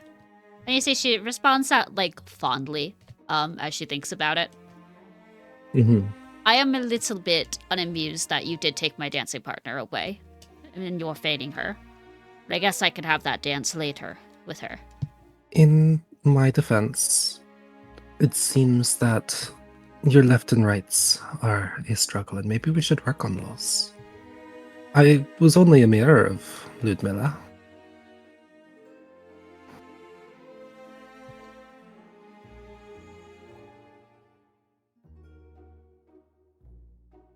I will politely decline, but That's all right. she can't be good at everything. And do you know the amount of times that Escher has tried to pull this stuff off on us? Several. And it usually works. Unless you're doing it with Valinta. Then Valinta always suss him out. Does she? She is a quite brilliant individual. Then I think I know what I will do next after our dance. Good luck with her. I am hoping to have fun. That is why I am here. I'm curious, what... You may ask me questions as well, but I'm curious what drew you to the Countess.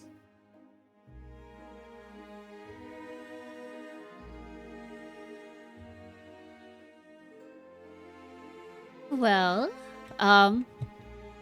technically I was entrusted to her. I am her guard in a sense. Every nobility needs one.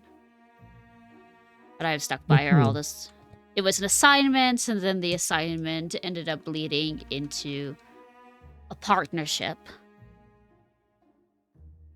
And then more than a partnership after several wrongdoings have happened. You know the story of Barovia.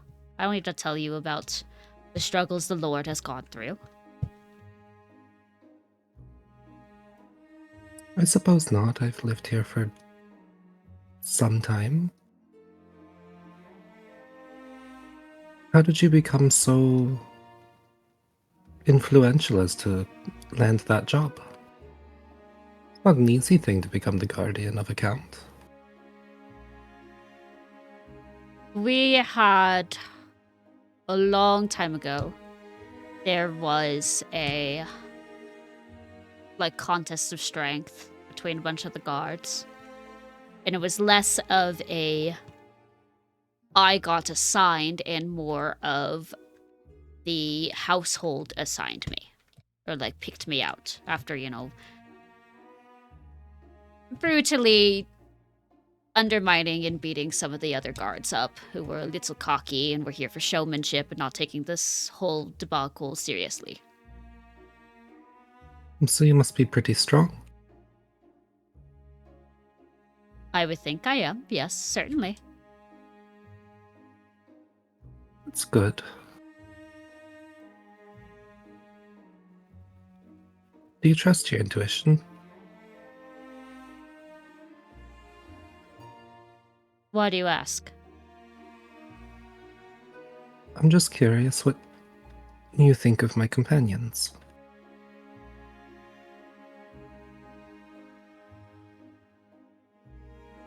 Let's see.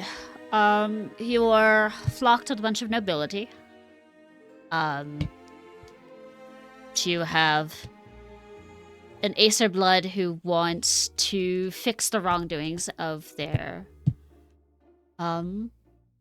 father. I guess is the correct terminology to use. It has a great devotion and oath that she is trying to uphold, but we'll see how long that will last and if her dedication changes at any point. You have another runaway noble who hasn't really visited home, and the two of you are from the swamps of Berez, if I'm correct. I think so. Sure.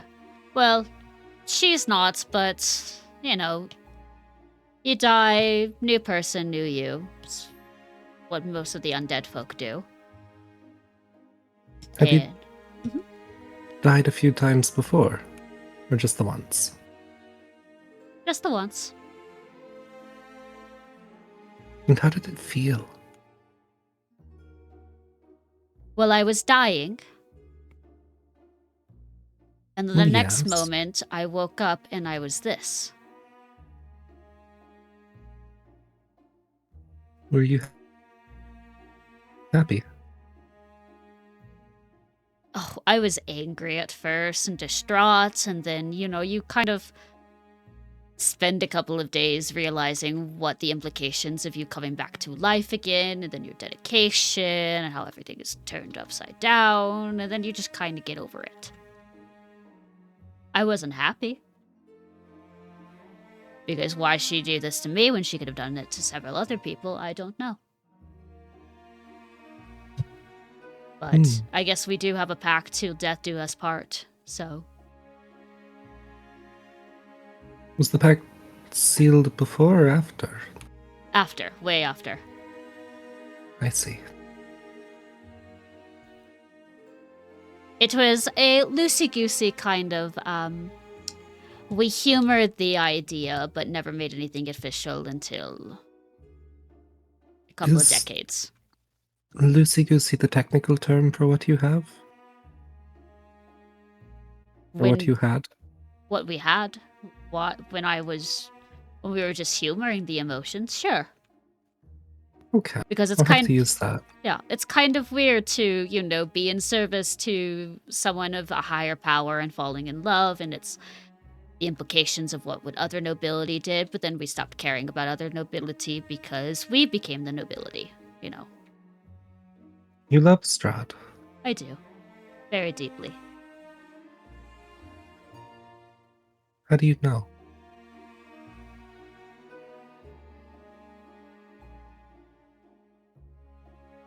Well, I wouldn't be here if I didn't. Well, you could be lying. No.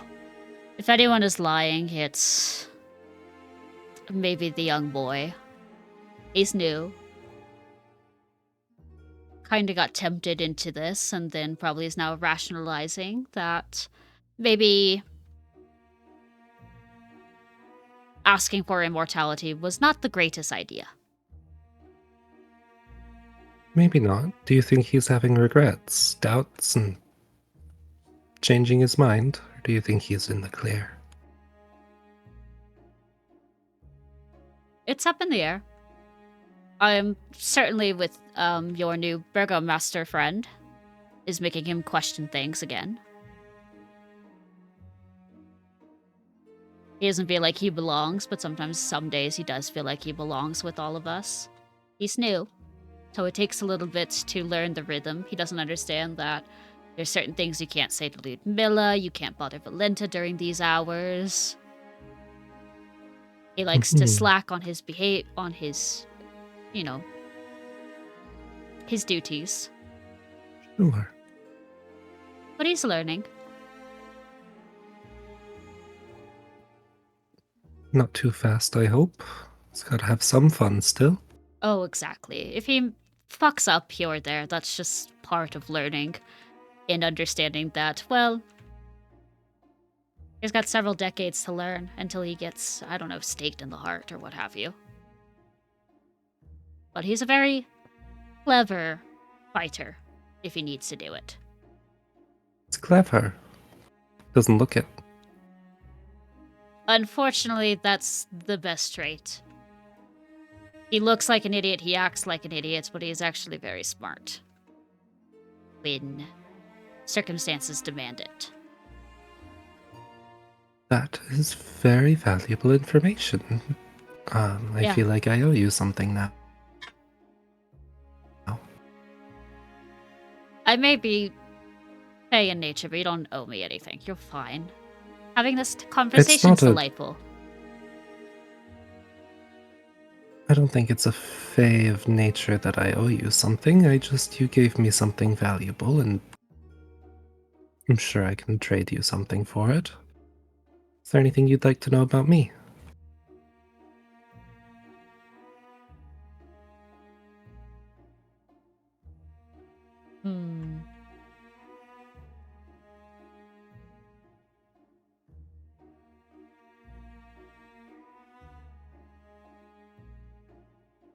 Were you born here?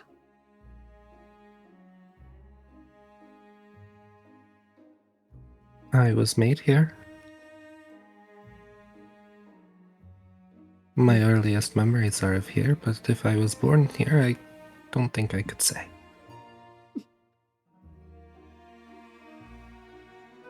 You met other people like me, because I am certainly not like Escher. I have no issues with hollowed ground. Oh no, you're... Sorry. Hollowed ground doesn't really affect... doesn't really affect us. Well, okay, it affects me and the others, but it doesn't really affect what... The nature of being both undead and Fae is very complicated. But I was alluding more to Fae. Oh, well, I'm not Fae. I can assure you of that. But you are something similar, a shape changer of sorts. If your form is valuable, similar to how he is. I think so. But if you were to look inside, I think it's mostly just mush. Do you bleed? Well, I'm bleeding now, but I think I'm making it do that.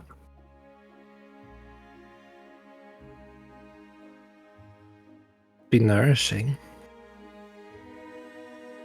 For your brevity's sake, do not say these things to Volenta when you dance with her. Unless you want to be poked and prodded. If that makes her like me, then I'm sure it'll be fine. Unfortunately, it will. Oh, then I'm sure she and I will have a lot of fun. I want to get to know you all. You all seem like very fascinating people, and... well, you're just very good at what you do. You stand next to your wife, and you are a very intimidating figure, and I'm sure that is intentional, but it's alluring, and I can see what Strahd found in you.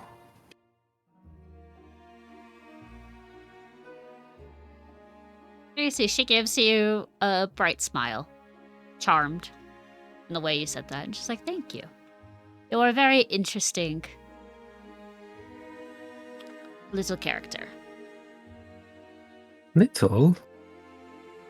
Be much taller if I chose. Oh, I assure. Little in the sense of age, I would say.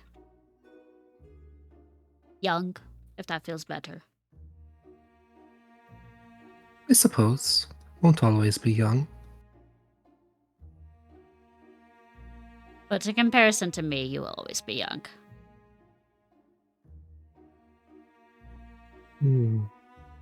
For a little bit, until you hit your, 400s, and then I will be in, what?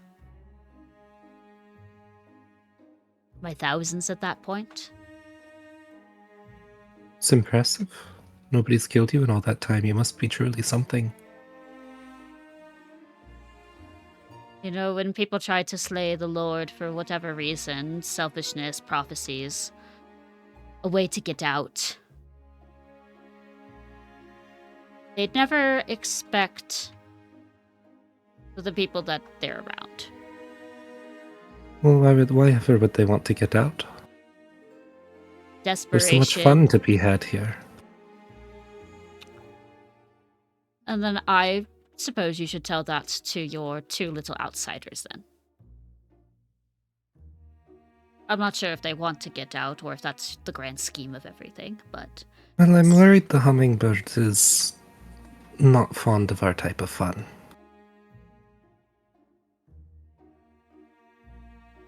The hummingbird's got a lot of things on their shoulder, from what I can ascertain. I've tried talking to her about it, and she's very reserved. Other people seem to be doing well, though. I'm glad that they've got friends.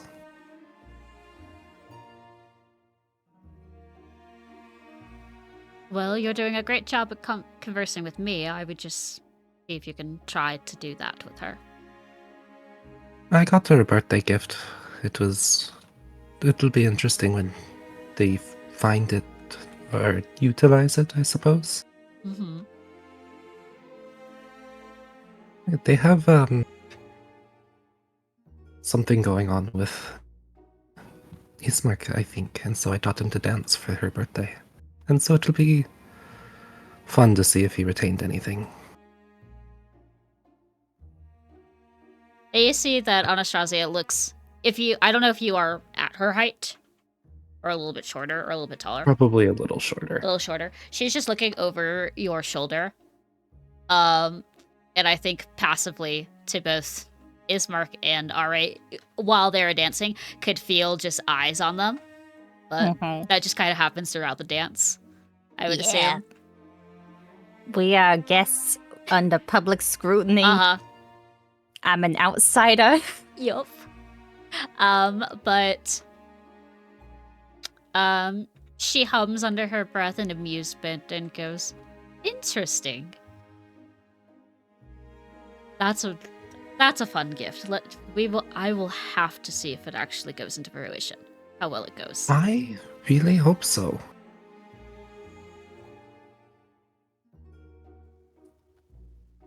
Does Valletta know more about the blood arts than you, or do you know more about that?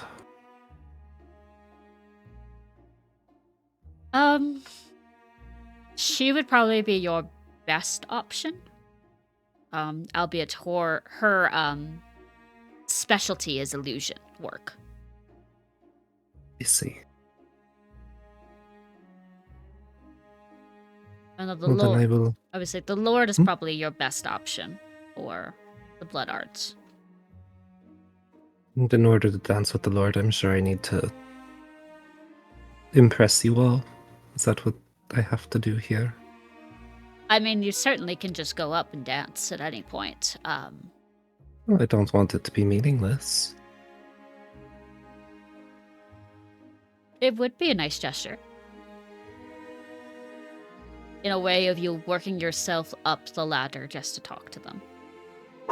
They might like it. Do you think I'm doing well? I would think so. Beth beams at this.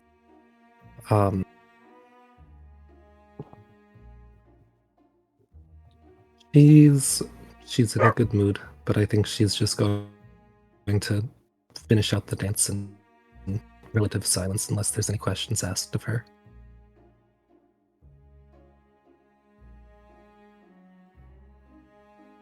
Sorry, there's something happening. I think Luna got out. Uh-oh. It's okay. Sal's going. But yeah, I don't think Anastasia will say anything. She is mostly, if anything, she is people watching at this point. And we'll just Anybody in particular? She's looking at the rest of the people that are dancing, like the party itself and who they're dancing with.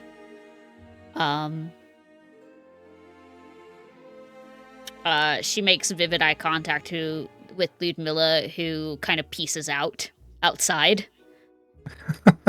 Just for a breath of air, and you could see the cogs in her face going like, well, I know where I'm going after this. Unless someone intercedes her. I suppose I have one last question. Go for it.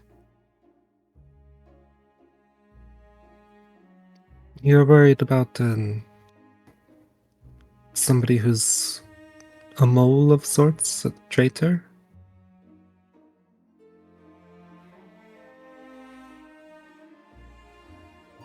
That is what the Lord and I are worried about, yes. Why? Well, I was just curious if you had any evidence. I mean, if you're that concerned and you can charm people, there must have been something that happened that made it difficult. There are things missing in the castle. Movement on the front that is suggesting that information is being slipped through. We had someone sneak into the castle the day you all arrived. We're trying to figure out how they got in. Someone had to let them in. I see. But more and more people keep trying to come and go into the castle, and there's uprisings in the wild folk. Conflict between, the neighboring cities of Amol and Kresik that we think that people are inciting. I think they're inciting violence. Problems just to spite you and your wife. More so to create a disarray and disbelief that she no longer should be in power. We don't need another revolution. The last No, I one ended suppose- poorly. Suppose that would be the last thing you have to deal with. Potentially. We don't need to curse another person. We don't need to bury several hundred people.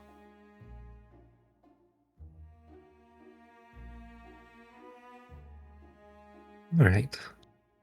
Well, thank you for this dance. I think I saw a couple of my friends kissing, and I need to go bother them about it.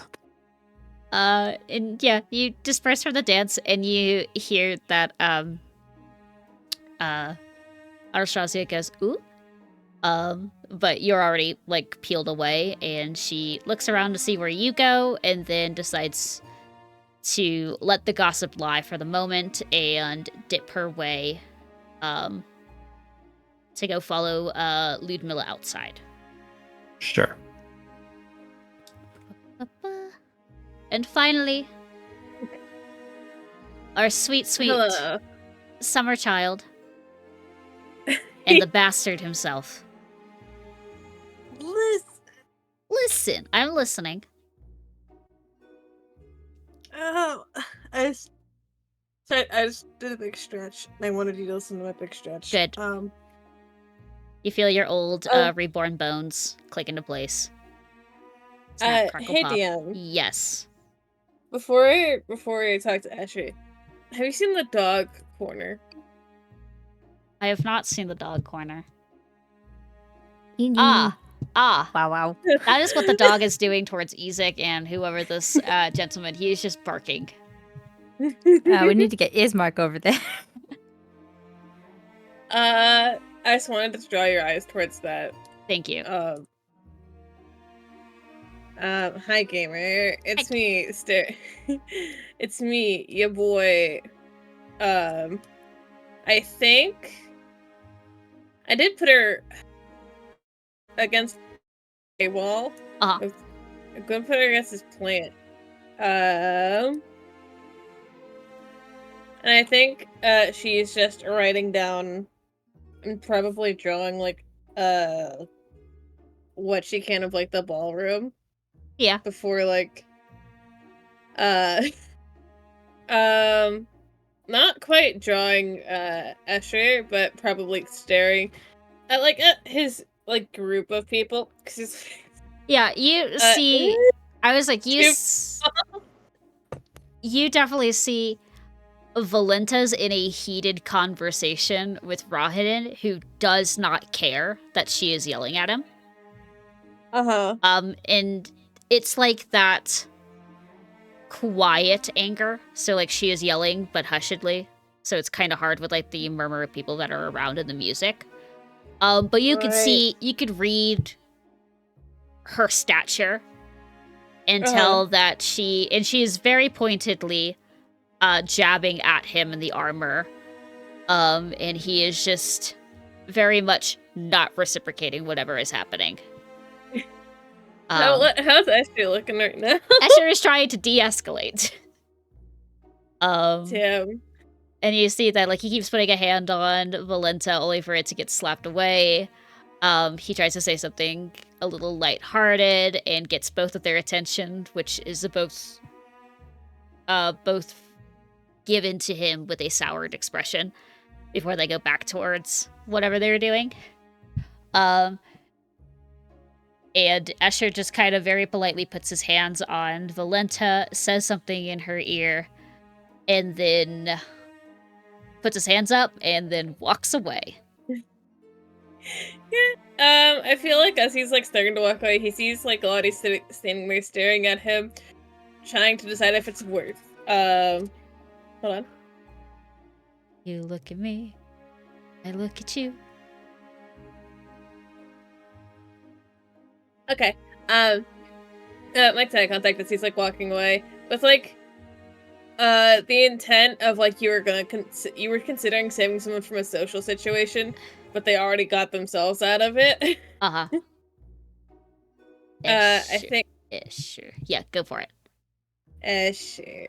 I think she just gives him she puts her book away, and she has like one of those what like side things. Like cases for books that like attach to your like belt or whatever.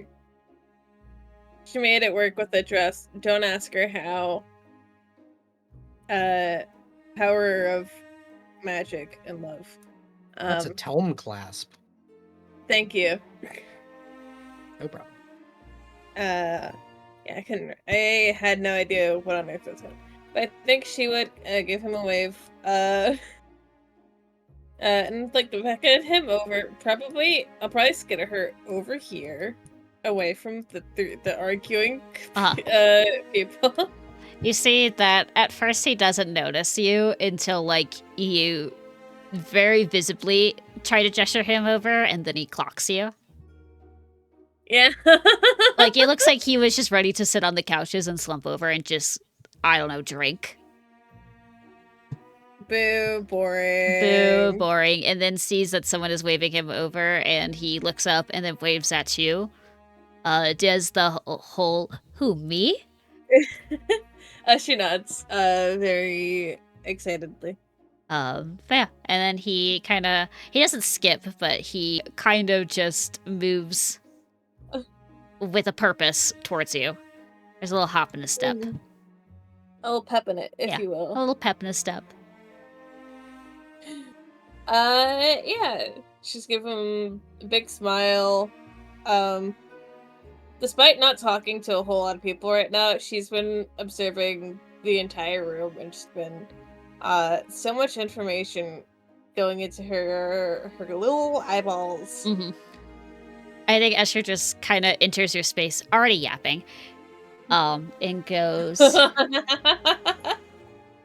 I'm quite popular with all the fays today. Do you want to dance? Is that what you're asking? Are you inviting me to dance? Do you want to dance with me? I would love to dance. I was just gonna talk to you because it looked like she like gestures like subtly with her head.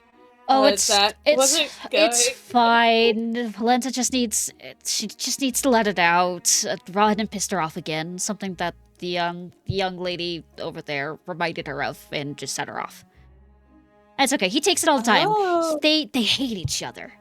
They've got beef. I'm surprised that he is not, teleported 30 feet away or thrown in the air. I'm surprised. Cause I've been like in close proximity, and it was terrifying, headache inducing. Oh, yes. You get used to that. That's just his character. He's just so moody and broody, and he's got the screams of agony and all the undeaths that he has caused around him. That's fine. You get used to it. You just get used to it? You kind of just, when you're around someone, a lot of people do it to me. A lot of people just kind of, I talk, and then I keep talking, and they just tune me out. You just tune them out. And it only hurts.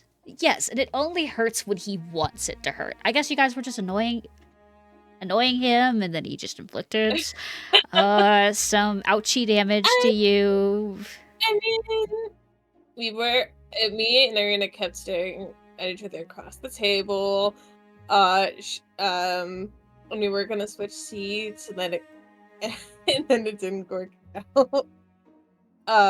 Had a bit of a headache out of it. Yeah, Rodden's just not the best person to socialize with. He does what he does, and then he just walks away. Trust me, I've tried to get under his skin. It usually ends with a sword in my gut. Don't bother.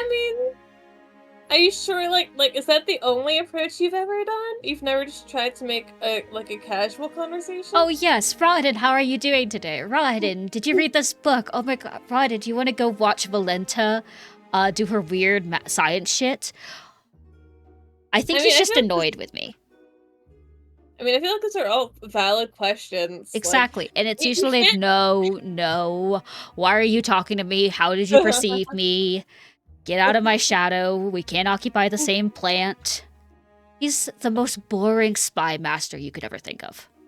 I don't know why he got hired, but I guess that's the purpose of a spy master, to not be seen, and I always see him. I mean, it's good for your eyes, I guess, that they see so many things. I mean, you can't have a conversation without small talk. So it's like, if you shut that down, how are you supposed to have, like, actual conversation? You know what I mean? Like, that's crazy. Exactly. I think he just hates everyone.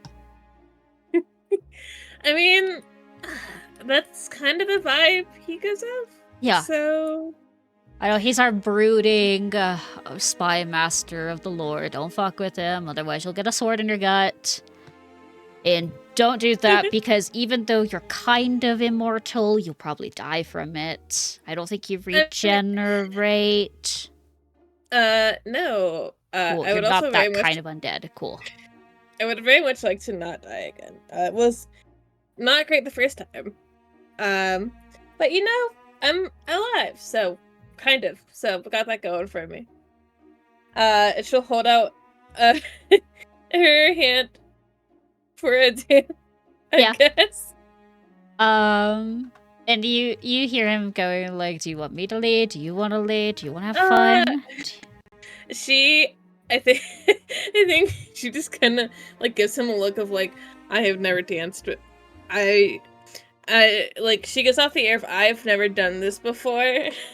Like the big puppy help me out. Okay, we're gonna take this nice and slow. I'll lead. We're not gonna do any of the things that I did with your other friend, who I swore I will never hang out with ever again. Well, actually, I can hang out with them. You're the other outsider, the RA. Yes.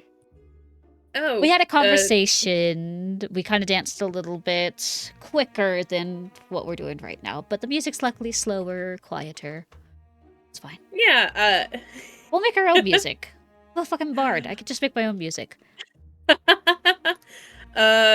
Shit, do I have anything that can help in this endeavor?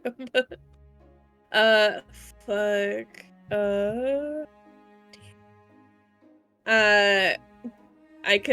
I can make it.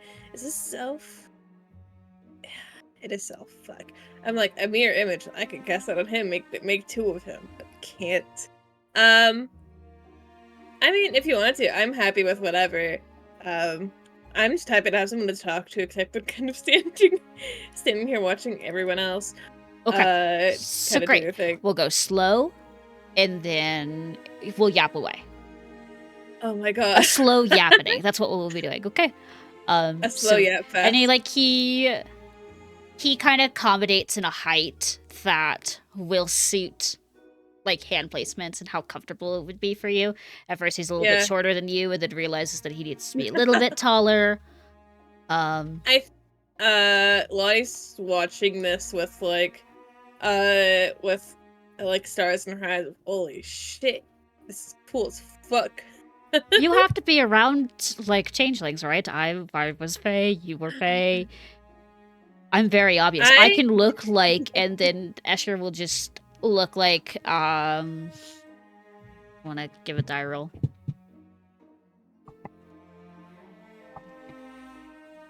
Not two d5s,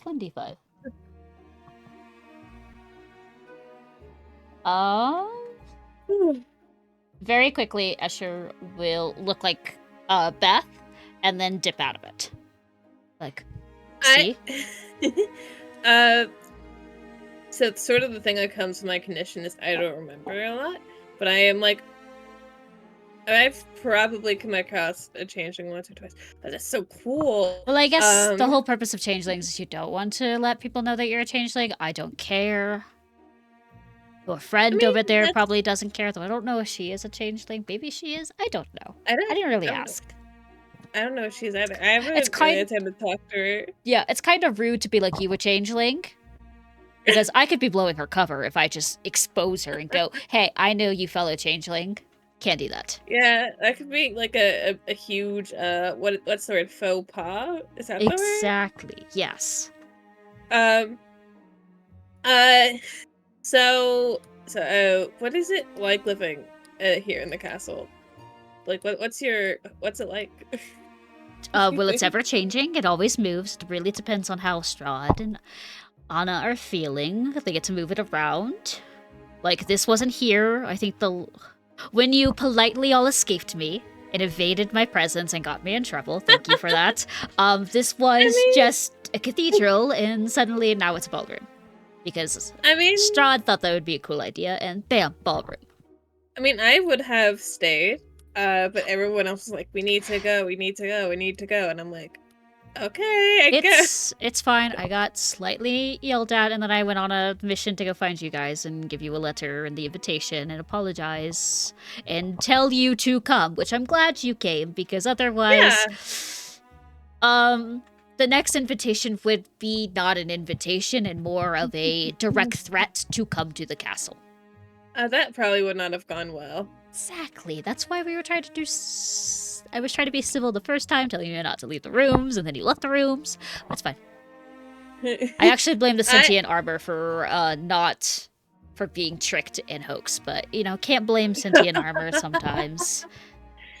I mean, yeah, I guess. Do you ever get lost? Look around here with things are changing all the time? Yes, absolutely. Sometimes I open the door and I think it's my study, and actually no, I walked into the bath closet.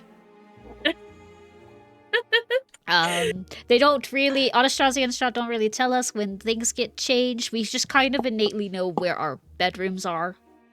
And if we really ask the castle very politely, it will lead us to the destination we would want. Like, I would like to go to the garden, and then the castle will kind of mold its way to us. Ooh. Is that what she points towards, like, the doors? Is that what's out there at the garden? Yes. Her grove, Ludmilla's, wonderful lady. That's her grove out there. She made it. She needed a little bit of gardening to do. Otherwise, I feel like she might wolf out and try to kill many of the undead here. So that is her, relieving activity. She goes out there, she makes poisonous plants, she makes healing salves. Sometimes she experiments, sometimes she makes a maze, makes topiary, cuts it down. Whatever. What do you like to do in your pastime around here?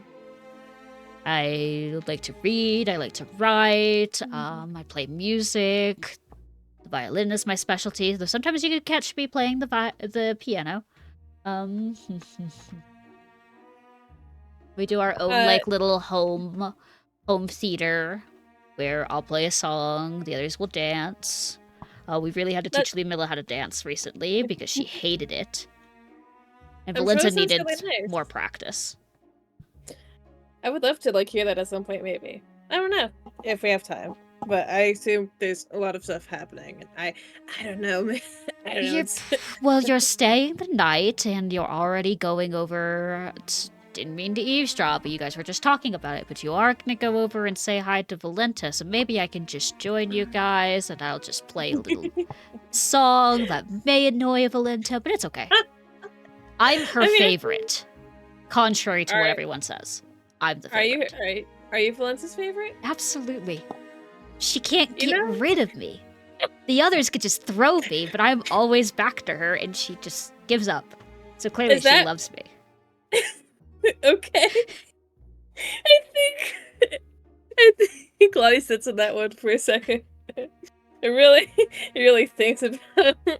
Oh yeah, I'm her favorite because she literally. You're starting to you could probably put it in your head like, Valenta sees. Valenta probably sees Escher as a cat of sorts, like a pet cat who she can't get rid of. Oh. I have to recover from this. What did you think of Angel Jester towards the Doom corner down there? What do you think of over like the fucking crowd of people? The Lord. What are your thoughts? Thoughts, onions, opinions. Honey, you do not want to know my thoughts and opinions about all this. You do not want to. Unless you really want to know, I will give you everything about the Lord. And he winks at you. The light shines in her eyes. She's being offered knowledge. I would like to point you towards one of her flaws, right? I think. Hold on.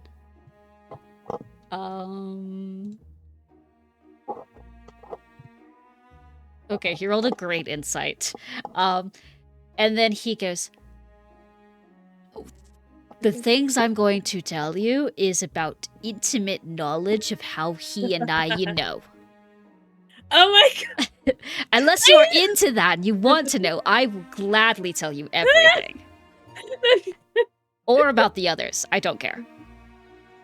I just meant like a general opinion.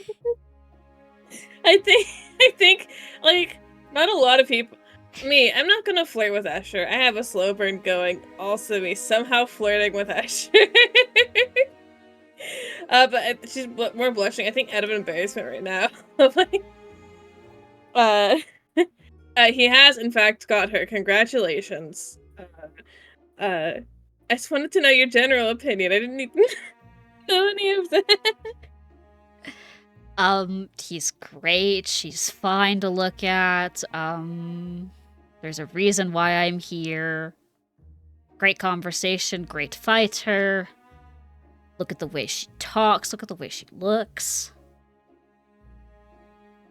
I could say more. She's innately intelligent and both what's the word?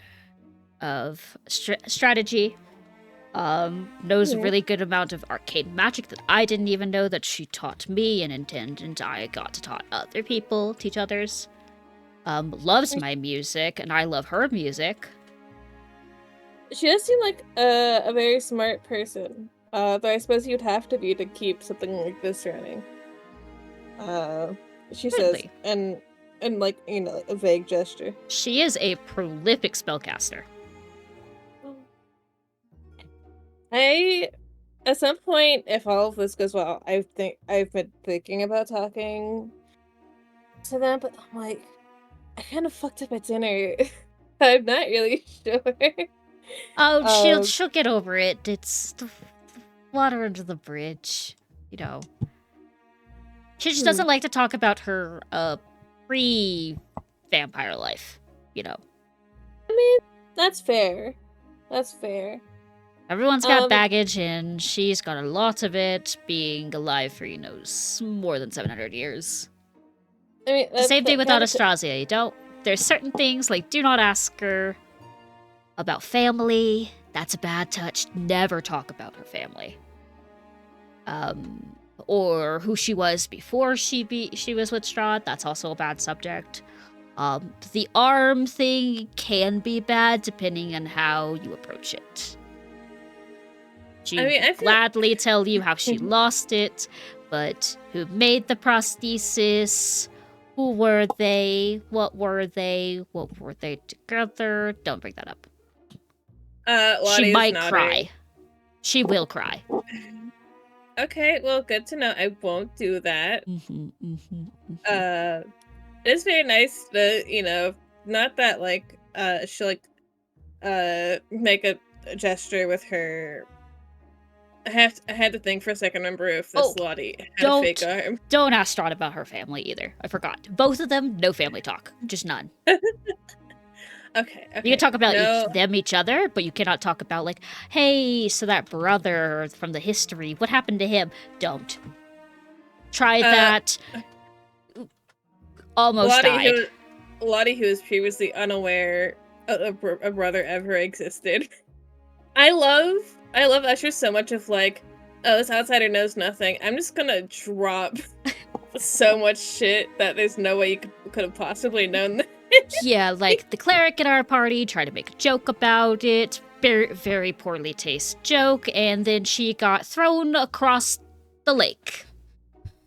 Ooh. So don't bring up the brother, dearest. I didn't know she had a brother. Cool, keep it that way.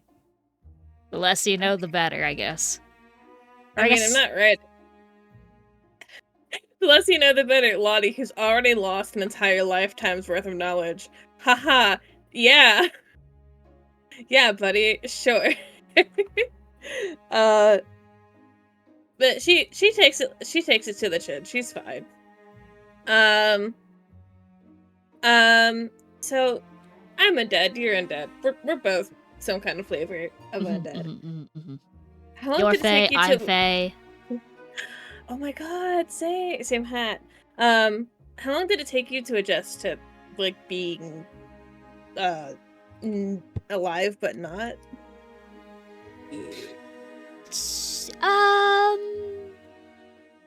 You know, couple weeks.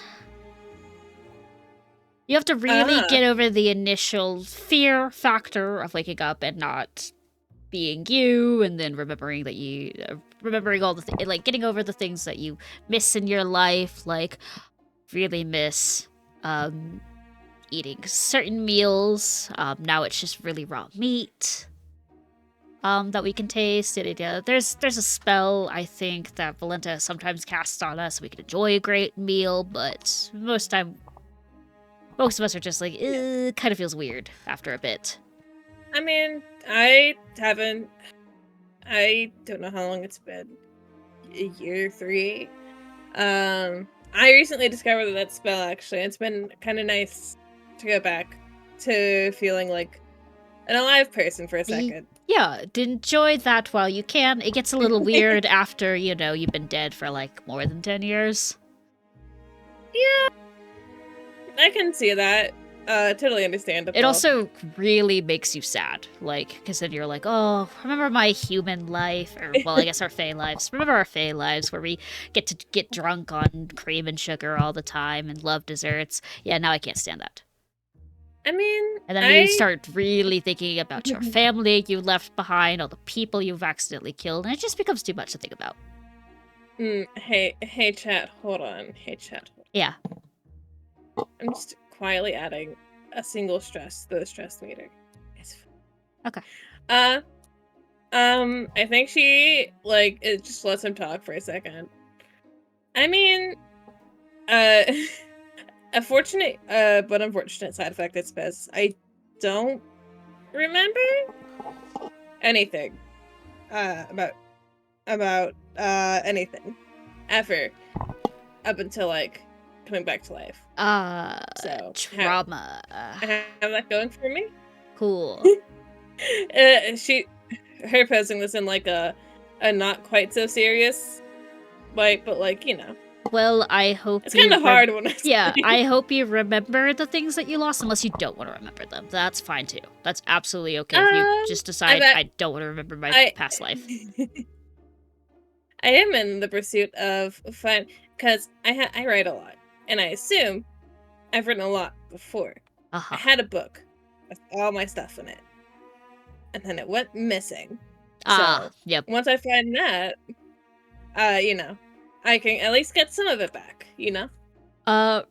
Make sure that you're around people who you care about, just in case you don't like the things that you've read. Like, what if you were an awful person in your past life? Oh my what if God. you were a murderer? And I'm dancing with the killer. Oh my gosh. Oh my God, what if his hands are the hands of Maybe that's how you lost your arm. Oh my God, you're so right.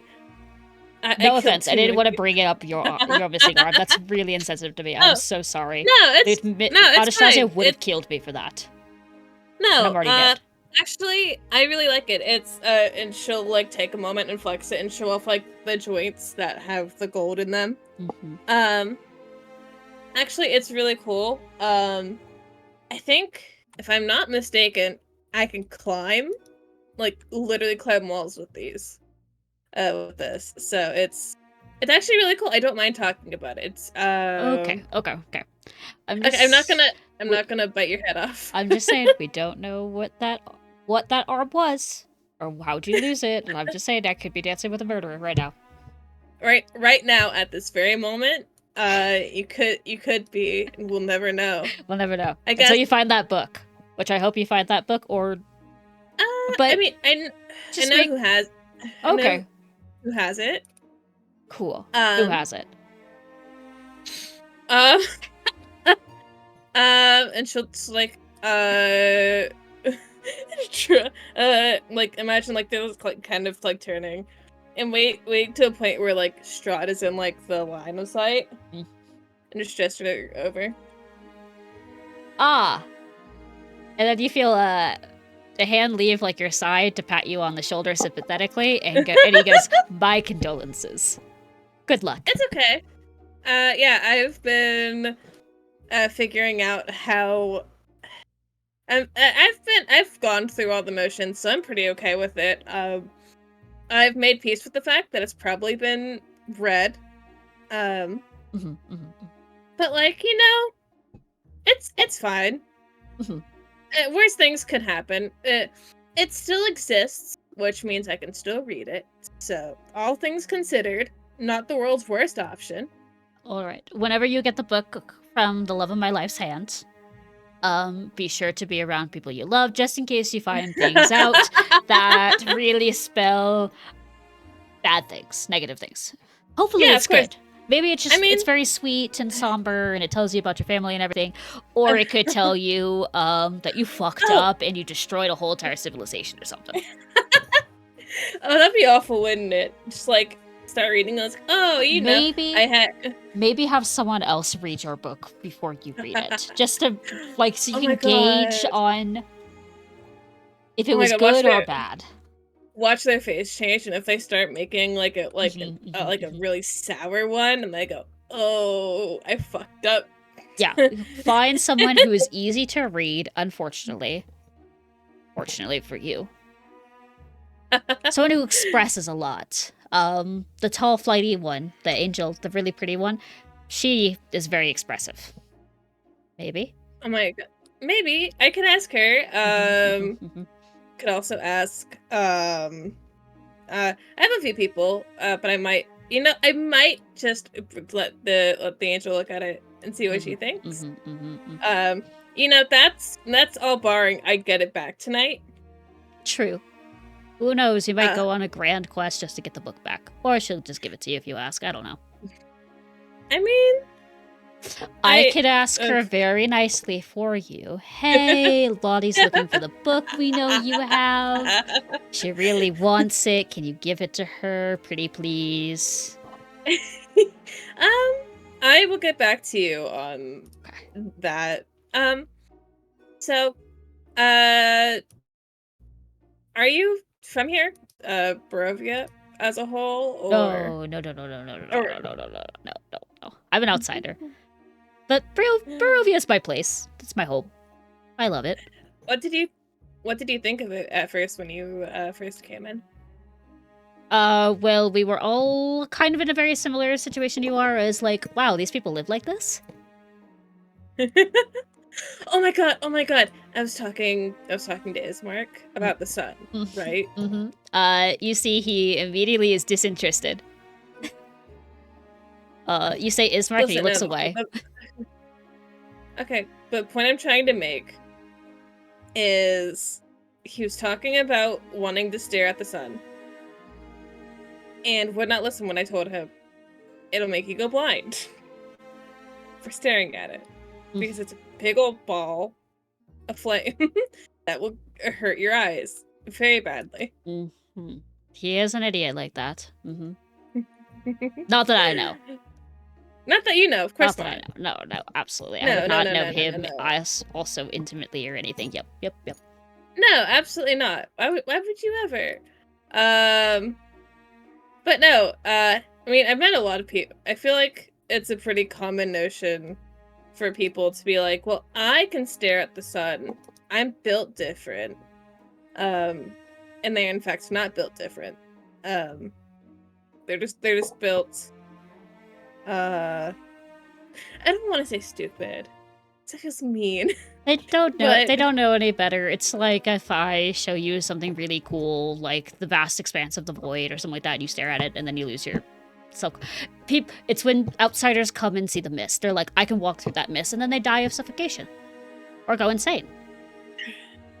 Yeah. And the I people of mean- Barovia are like, why did this outsider just walk into the mist after we told him several times not to do it? That's the equivalent of looking at the sun. I mean, you know what? That's fair. I mean, going blind as opposed to going crazy or suffocating.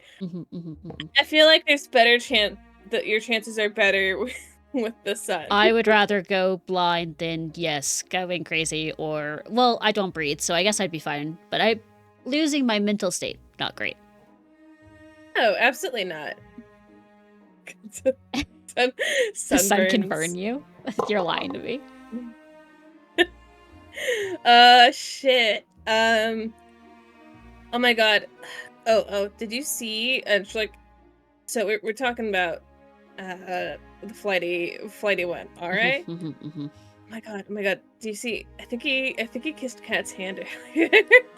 Did you catch that? I saw it. Saw it with my own 2 eyes.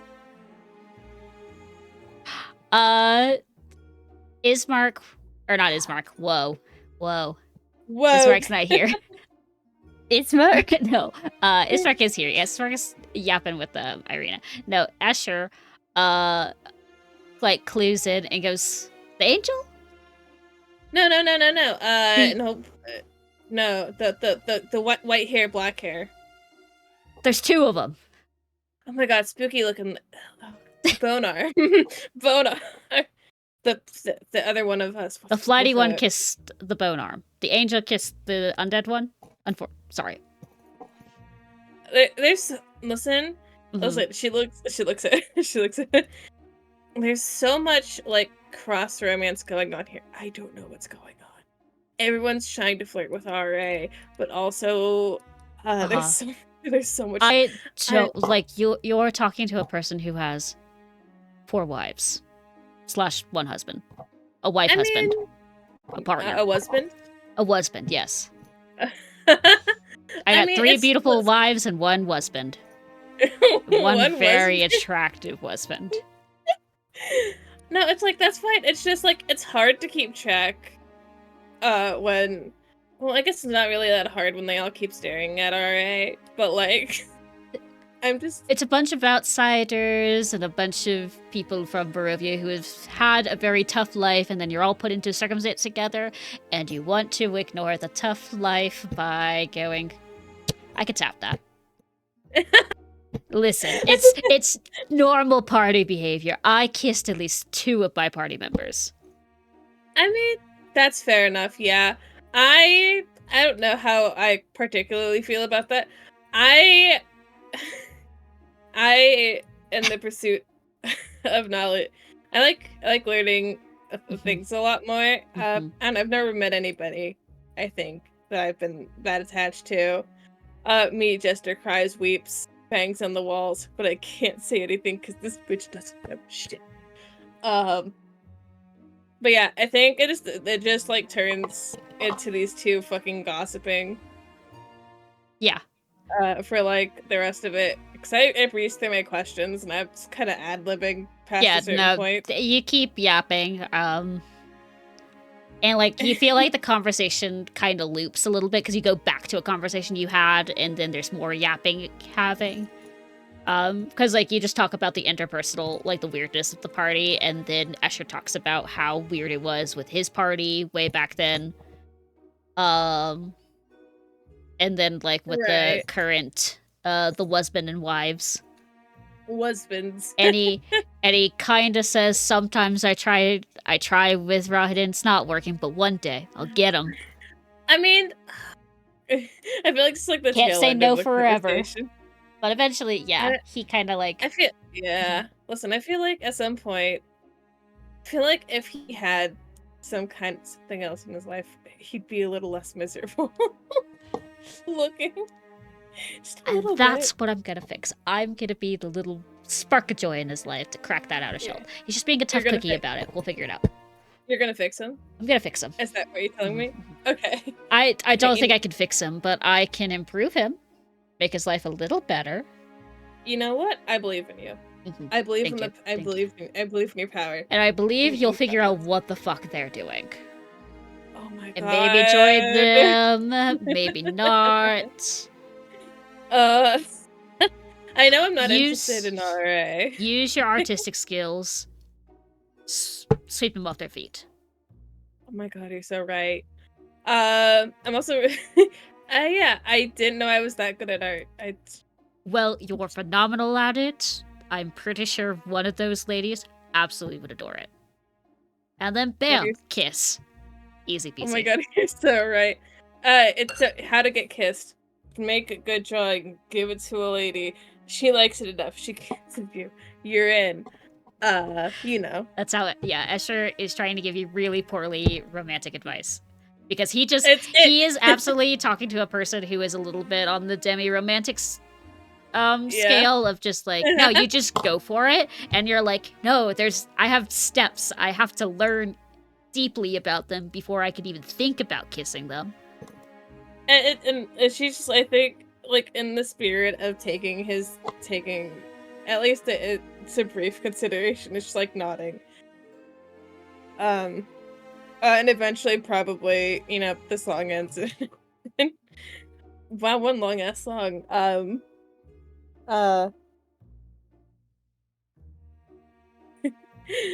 Lottie giving us drugs. This hasn't worked yet. Maybe.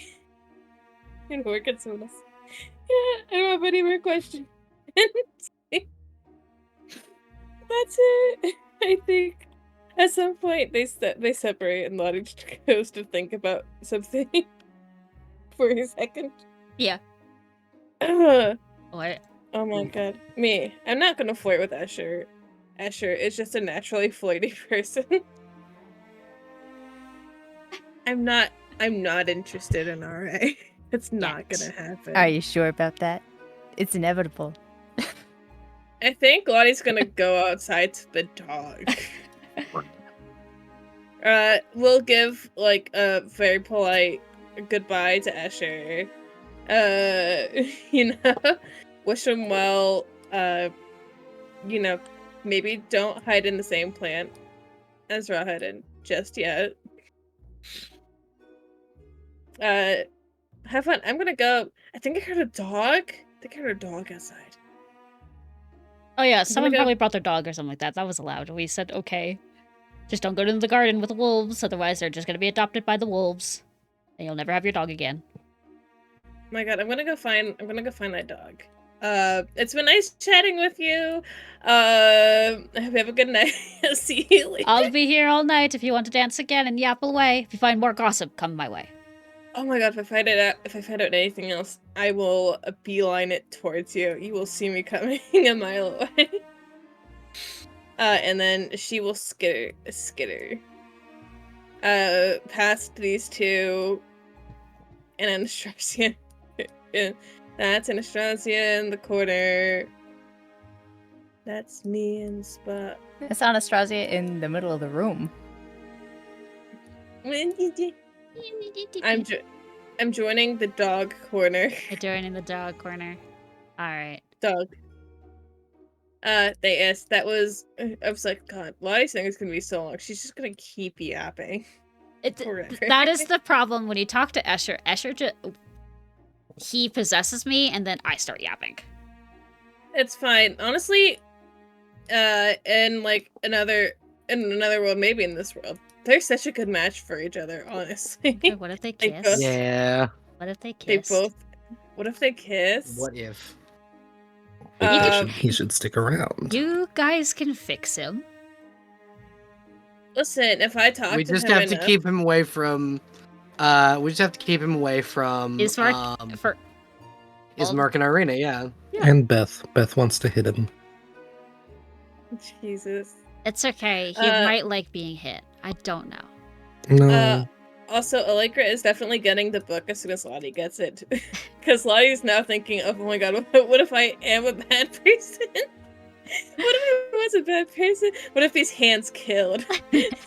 It's Yeah. Allegra, as soon as she finds out this information and that this idea came from Escher, Allegra will then immediately want to punch Escher in the face. No, We can all line up and take turns. no, she was Exactly. Will love it. me saying out loud. No, Lottie wouldn't say it. It depends on how antsy she is. I think she would just be very excited about having the book and just go to Allegra. Can you read this? It tell me if I'm a Before I bad do. person or a good person. And then it's Allegra going, "Who put in your head that you might be a bad person?" Well, Well, and then someone is added to fucking Allegra's shit list. Every That'll be a every NPC in this game is recruitable. You can recruit the himbo. Listen, that'll be Phenomenal. a fun scene. Oh my god, Lottie, I don't know. I've never felt romantically attached to somebody. Me banging on the walls. You love someone. You have a wedding ring on your neck. You stupid idiot. I thought about having Escher say, like, well, you have a wedding ring around your neck, but I was just like, no. I was gonna bring it up too, and then I was like, huh. I want to follow the flow of it because it's funnier, right? Yeah. It's funnier. Yeah. It's funnier, sad to be like, wow, you know, I don't think I've ever loved somebody said with a wedding ring on my neck. Or Um, Escher would have been like, or you stole that. Oh Or my it's from your God, or it's from your mother. You could be wearing your mother's wedding ring around your neck. Who knows? God, Escher, here's worse options. Here's a normal option. Oh He my is God, it's just open gonna- to many possibilities. He is a writer. He did tell you he loves reading and he loves writing, so it's all in his head. It's like Oh my God. everything could happen. Escher's gonna give Lottie a complex of, oh my God, what if I'm secretly a serial killer they never caught? They never caught because you're in Barovia. Oh my God. What if you could never go home? The longer I think about, like, oh, maybe I won't tell Allegra, I'm like, no, bitch. It's gonna be Lottie, a stream of consciousness. So And then it's gonna- Escher brought this up to my mind, and I can't discredit it until we read this book. But I don't want to read it. I'm And scared. it's just Allegra coming out of a fucking, like as fast as she can fly, just elbow dropping Escher. You son of a bitch! There's Right. Allegra with the chair. Yeah. Here goes It's Allegra out of nowhere from the middle of the sky with a steel chair. There she is. Oh my God, I have to message you something later, but it is almost 1 a.m. So Yes. I think that will be it for the session. We did start late, so a little 3-hour session, which is good. We don't want to go up till like 6 hours like we usually do. Yeah, that would happen if we try to do another round of dancing. Yes. So absolutely, I feel like there's going to be. God, if it's a round of dancing for each session, we're gonna have like 3 more. I do want to dance. That tracks. Yeah. I do want to dance with like party members at some point. Yeah. Same. Just too busy like- with all of the others. Yeah, I think the only conversation aside from the dances that I want to have, Mhm. scene wise, is between the period of time that Allegra was dancing with who did she dance with tonight? My brain's blanking. Vasilka. And then the dance with Kat. I wanted to have I want Allegra to have a conversation with Isak now that they're not physically in Vallaki. Yeah, we could start next session with you having a conversation with Isak, and if anyone wanted like a small conversation with someone else. There's a bunch of like random NPCs. Otherwise, we just hop right into dancing. Yeah, I still want to dance with Allegra, but I don't think I have any other small conversations to do. God. So before we end, who's dancing with what next session? So I have it in my notes. I know. Allegra is planning on dancing with Kat. Yep, Kat and Allegra. I know Beth said she was interested in dancing with Valenta? Question mark. Yes, that is next on my list. Kat does also want to dance with Lottie. I mean, I'm down. I'm just trying to look through the perks. Like, you're dancing with Allegra next session. Hey, alright. Hey, buddy. Hey, hey, pal. You wanna dance? You wanna dance next session? It could. I believe next on my list, at least, was Irina. But if Lottie wants to dance with Art, sure. Next on my list was Valenta, but I'm willing to like let Valenta continue to simmer down and yell at Rawhead and some more. Whatever. That's Yeah, because that will just be 3. Basically, it'll just be 3 dances because it's 2 party members dancing with each other, and then Valenta and Beth, which could probably allow us to do another dance. So you can do 2 dances next session. Oh, might be able to get Valenta or Cat. Do you want to do? If you do RA and then Cat, we can swap dance partners. Yeah, high five. Swap dance partners, and then I'll talk to Valenta. Would that work for you, think. Lynx? Sure, yeah. Sorry if I didn't want to disrupt your like plans or anything. I can always. I didn't have any buy specific someone else. plans. It's fine. Okay, sure? Yeah. Okay. And then at that point, Beth would move to Escher, correct? Yeah, that sounds about right. Okay. Unfortunately. But Unfortunately, yeah. Well, he's very charming, and I can't get rid of the air of, oh my god, are they flirting? Oh god. Oh, Allegra. But I feel like that's just him as like a person, though. Okay. Well, for stream, thank you everyone for or not even stream, for YouTube. Thank you for everyone for listening and watching this catastrophe of dances. Hopefully in 2 weeks we'll do another 2 rounds of dances, and then the session after that will round out the final dances. And the party hopefully investigating and navigating through Castle Ravenloft before they have to go do the very serious quests that they have to do. But thank you and have a good night. Bye. Bye-bye. Bye.